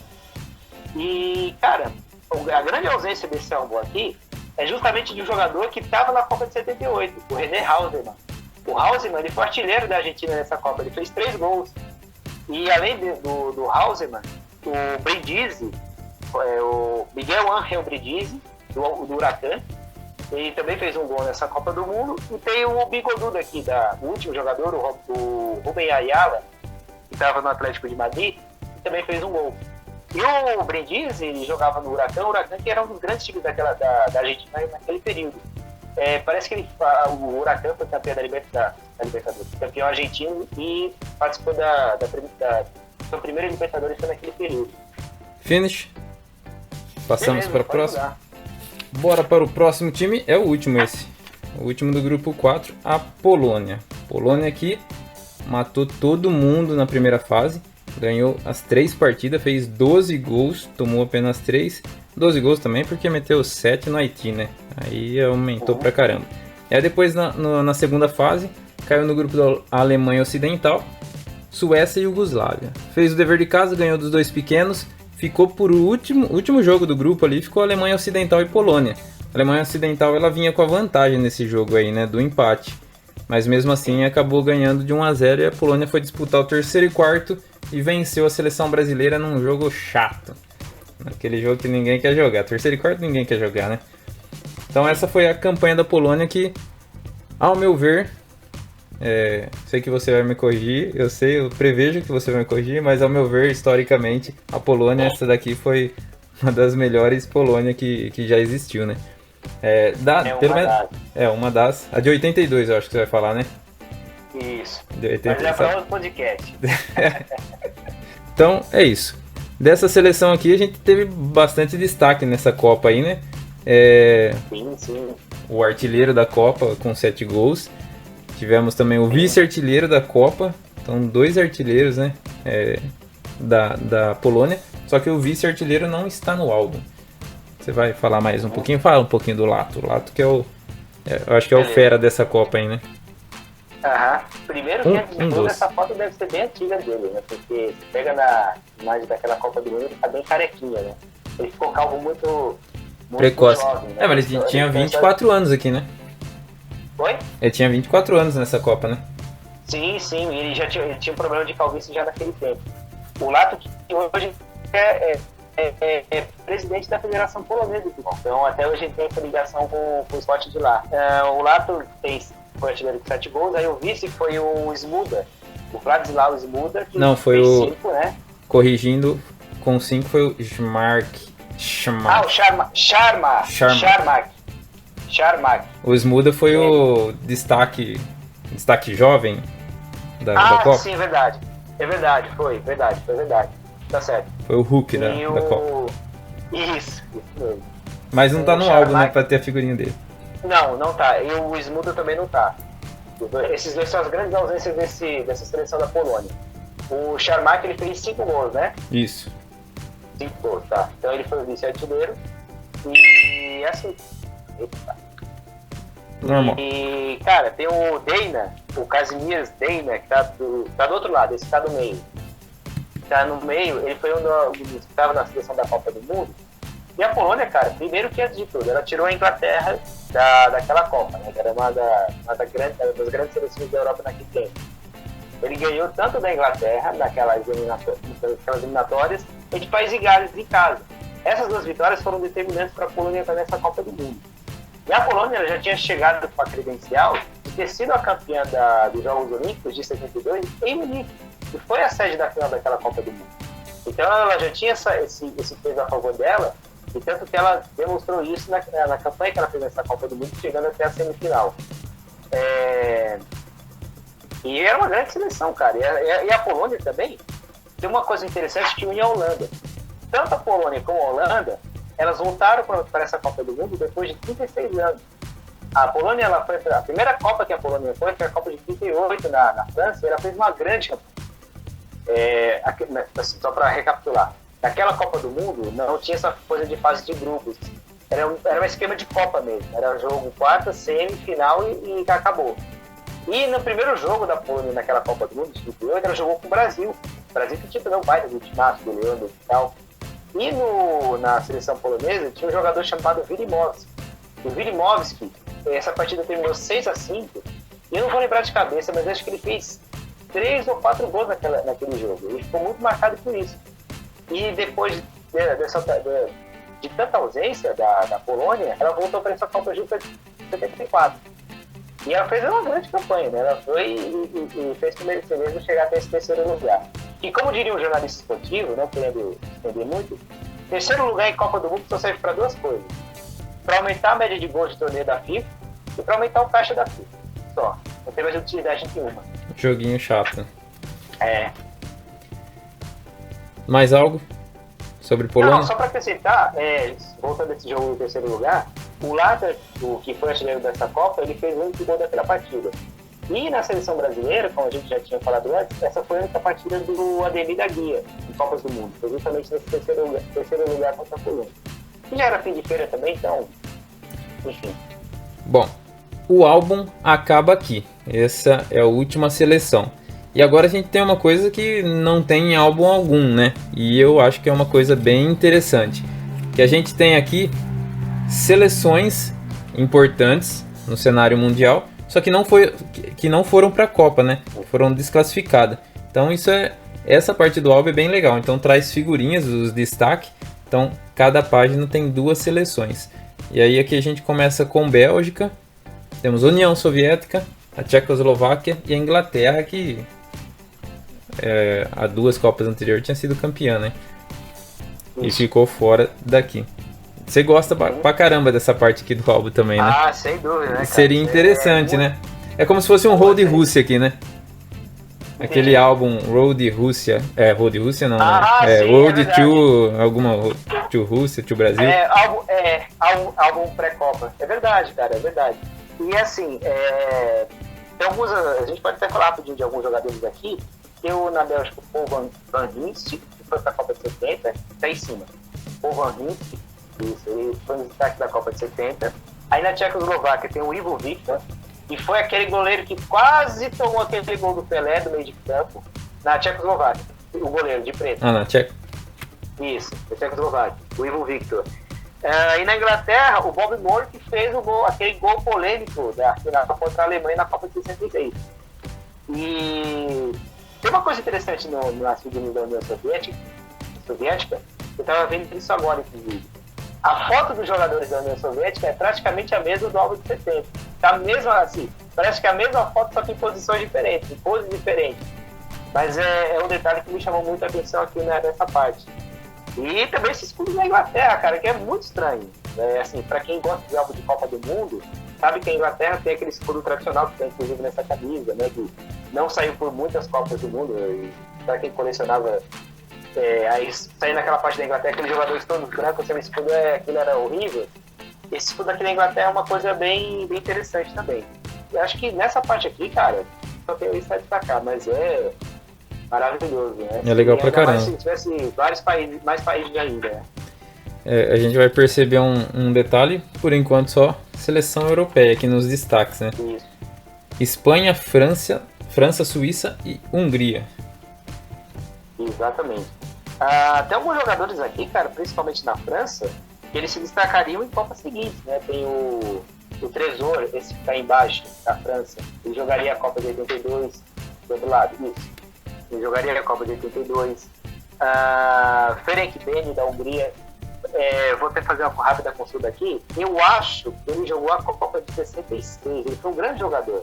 Esse Ferenc Beni, primeiro da Hungria. Ele tinha... Estou confirmando aqui. Ele jogou a Copa de 66. Jogou a Copa de 66. E a Suíça, cara, que assim... Ela só voltaria para uma Copa do Mundo em 94. Ela teria um grande ato em relação a disputas de Copa do Mundo. Aí tem a Espanha, que foi eliminada pela Yugoslávia. A gente esqueceu de dizer da União Soviética, que foi eliminado pelo Chile, naquele caso de cigarro que a gente Verdade. já e, assim, nessa página aqui, cara, só isso que eu queria destacar. E tem o Henri Michel, voltando a falar da França, o Henri Michel, ele se destacaria também como jogador e também como técnico. O Henri Michel, ele foi técnico da França na Copa de 86, naquela Copa que foi eliminada pelo Brasil. E na Copa de 2006, na Alemanha, a mesma Copa da Alemanha, ele seria técnico da Costa do Marfim. Na primeira Copa da Costa do Marfim, quem seria o técnico seria esse Henri Michel, que aparece nesse álbum. E o uniforme da Suíça, esse vermelhão aqui, se destaca, acho que confunde com a galera da enfermaria também. Parece. É verdade, mas cara, é sensacional. Essa sacada da Panini nessa época. Não, isso porque, foi. Assim, parece que o álbum era só vendido na Europa, né? Então, pra agradar os países que não foram, De fato, verdade. Pra vendável, acho que talvez eles colocaram isso aqui. Não, é bem pensado nisso, eu não tinha pensado, porque outra também que não teria um destaque na África na época, né? Não teria um destaque aqui aqui é Argentina, Brasil, Uruguai, né? Que seriam os mais fortes aqui. Então, estavam lá. Talvez se o Uruguai não fosse, estaria aqui no álbum, nesse destaque, o Brasil e a Argentina provavelmente, mas os três eu acho que estavam lá, né? E aí de outros continentes não tem ninguém assim pra destacar. Isso. E naquela época mesmo, nos anos 70, você pode pesquisar na internet, vocês podem também pesquisar na internet. A Panini fez álbum sobre o futebol europeu. Então, ela, além de contar dessas seleções aqui, ela contava de outras. Sei lá, Malta, Alemanha Oriental, Irlanda do Norte, País de Gales. Ela meio que ampliava também. Ela pegava... É muito legal esse álbum. Se eu não me engano, é Eurofutebol. Acho que o nome dessa série é essa. É Eurofutebol. Você consegue achar na internet, inclusive dá pra folhear. E pegava os melhores jogadores, os melhores times também. É um álbum muito legal. Acho que também era meio uma proposta dessa também, né? De pegar um pouco desse álbum, jogar pra cá e também de torná-lo mais vendável na Europa, que era o foco de dentro da Panini naquela época. Show. Temos mais, acho que uma galera aqui. Tem Áustria e Portugal. Portugal de Eusébio, né? Que foi um dos maiores destaques de Portugal. Até nasceu o Cristiano Ronaldo, né? Exatamente. Mas tem gente que coloca ele... Tem um Figo no meio, né? Tem. Tem um Figo no meio. O Figo eu acho que não chega em... Não, mas assim, tá em terceiro, tá em terceiro. Tá em terceiro. E assim, só pra confirmar, cara, nessa seleção de Portugal, além do Eusébio, claro, que foi artilheiro daquela Copa de 66 e... Assim, vai ter gente dizendo que ele foi o melhor jogador português de todos os tempos, mais até do que o Cristiano Ronaldo. Tem dois jogadores também embaixo, esses dois, o José Torres e o Antônio Simões, eles jogaram a Copa de 66 também. E até a Copa de 74, a única Copa que Portugal tinha ido foi a Copa de 66. E talvez tenha sido uma, não sei se é a grande ausência, mas uma das ausências nas 2 ou 3 Copas seguintes. Porque pela campanha que Portugal fez, primeiro pelo time que tinha, né, principalmente a base do Benfica, que era o grande time daquela época. E pela Copa que ele fez, acho que Portugal foi uma ausência sentida, né? Por mais que não tivesse a mesma qualidade, como eu tinha falado antes, o Eusébio já tinha aposentado, então Portugal ia perder muito da qualidade. Mas Portugal também foi uma grande ausência nessa Copa do Mundo. E, assim, essa sacada da Panini também, de colocar também a Áustria também que tinha uma grande seleção naquela época, foi muito legal. Assim, não tem outras palavras, eu vou continuar sempre repetindo isso, porque é muito interessante. Porra, já imaginou se tivesse os escudinhos de todas as outras seleções aqui? Pô, seria maravilhoso. Seria bacana pra caramba, né? Sim. Hoje não dá mais pra fazer isso, né? Porque senão vai ficar 1000 figurinhas no álbum. Bom, e aqui nessa última parte tem apenas é diferente do seu ainda. Tem os resultados dos jogos. Isso. Deve ter alguma propaganda, alguma coisa? Não, tem aquela parte que seria no começo, né? Isso aqui também. Sim. Na penúltima página, aqui, ó. Última página de Áustria e Portugal, e tem a tradução aqui dos países. Maravilha. E aí fechamos as costas. A costa é a tabela mesmo? Tem as costas aí? Isso. Sim. Aqui. Esse é um pouquinho pesado esse livro. Aqui, ó. É a mesma coisa. É igual. Show de bola. E acabamos então mais uma Copa, nosso segundo tipo podcast sobre Copas do Mundo. Munique 74, que é, curti lá no começo do podcast, eu nunca tinha reparado, que é a primeira que vem, não vem escrito Copa do Mundo, né? Vem escrito não vem escrito o país, né? Vem escrito a cidade. Isso. E Cidade sede da final. eu tava com o álbum do Ping Pong 82, até gravei vídeo recente. Vai ficar bem distante quando vai ser publicado esse. Mas no de 82 do Ping Pong vai escrito Espanha 82. Não vai escrito FIFA também, Copa do Mundo, alguma coisa. Acho que na época assim eles mandavam assim, né? Na capa do álbum. No pé, já naquela época também, né? Porque você não pode usar. Porque, assim, eu não sei como é que a FIFA tratava o ano de Copa do Mundo em Copas anteriores, mas a FIFA, eu sei que talvez a Copa de 2010 pra cá, ela pega muito no pé das empresas que querem usar a Copa do Mundo. Lembrei agora. Eu tenho a edição, por exemplo, da revista Veja, do Pentacampeonato do Brasil, e tem muito anúncio lá. E a maioria dos anúncios, assim, saúdam a vitória do Brasil, mas só que não falam Copa do Mundo. Fala assim, parabéns Brasil por ter ganho o Mundial, sabe? Mas não cita Copa do Mundo. Porque Copa do Mundo é só coisa exclusiva dos patrocinadores. Enfim, a FIFA agora também é muito chata em relação a isso. E acho que você falou do Ping Pong, acho que já tinha nessa época também. Maravilha. Renato, algo para finalizar?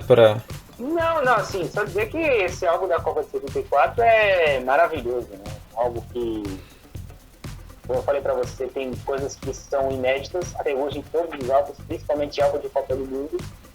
E é um álbum que, assim, quem tem esse álbum em casa é um sortudo, né? Porque é um álbum muito histórico, e dele dá pra você tirar muita lição dele. Um resumo dele, Holanda, né? Um resumo dessa Copa, Holanda. Exatamente. Bom, sem mais então, queria agradecer você mais uma vez por mais um vídeo. Estamos aí no segundo de 11 que vem por aí. Espero que vocês estejam gostando dessa conversa, dessa resenha nossa. Eu tô curtindo pra caramba e aprendendo muito, né? Acredito que vocês também vão aprender. Esse rapaz aí é sensacional. O Renato tá de parabéns aí pelo empenho. Eu sei, assim, eu só sei uma pouquinha de história da Copa do Mundo. Essa pouquinha coisa a gente fica 4 horas gravando aqui. Mas vale a pena, cara. Ainda bem que você sabe pouco. E eu também aprendo, cara. Aprende, né? É um bate-bola e ambos nesse entrosamento aí, nessa tabelinha, ambos saem ganhando. Sim, com certeza. E quem tá assistindo também, que esse é o intuito. Compartilhar conhecimentos aí, né? E espero que vocês comentem aí também, assistam. Se você chegou até no final, escreve aí, ó. Cheguei até o final, né? Vamos ver se você realmente chegou no final. Escreve aí, cheguei no final, que você vai ganhar um presente meu aí. Um abraço. Bom, é isso. Renato, muito obrigado mais uma vez. Valeu, obrigado. E até a próxima. Galera, obrigado vocês que ficaram até aqui. E até o próximo vídeo. Fui!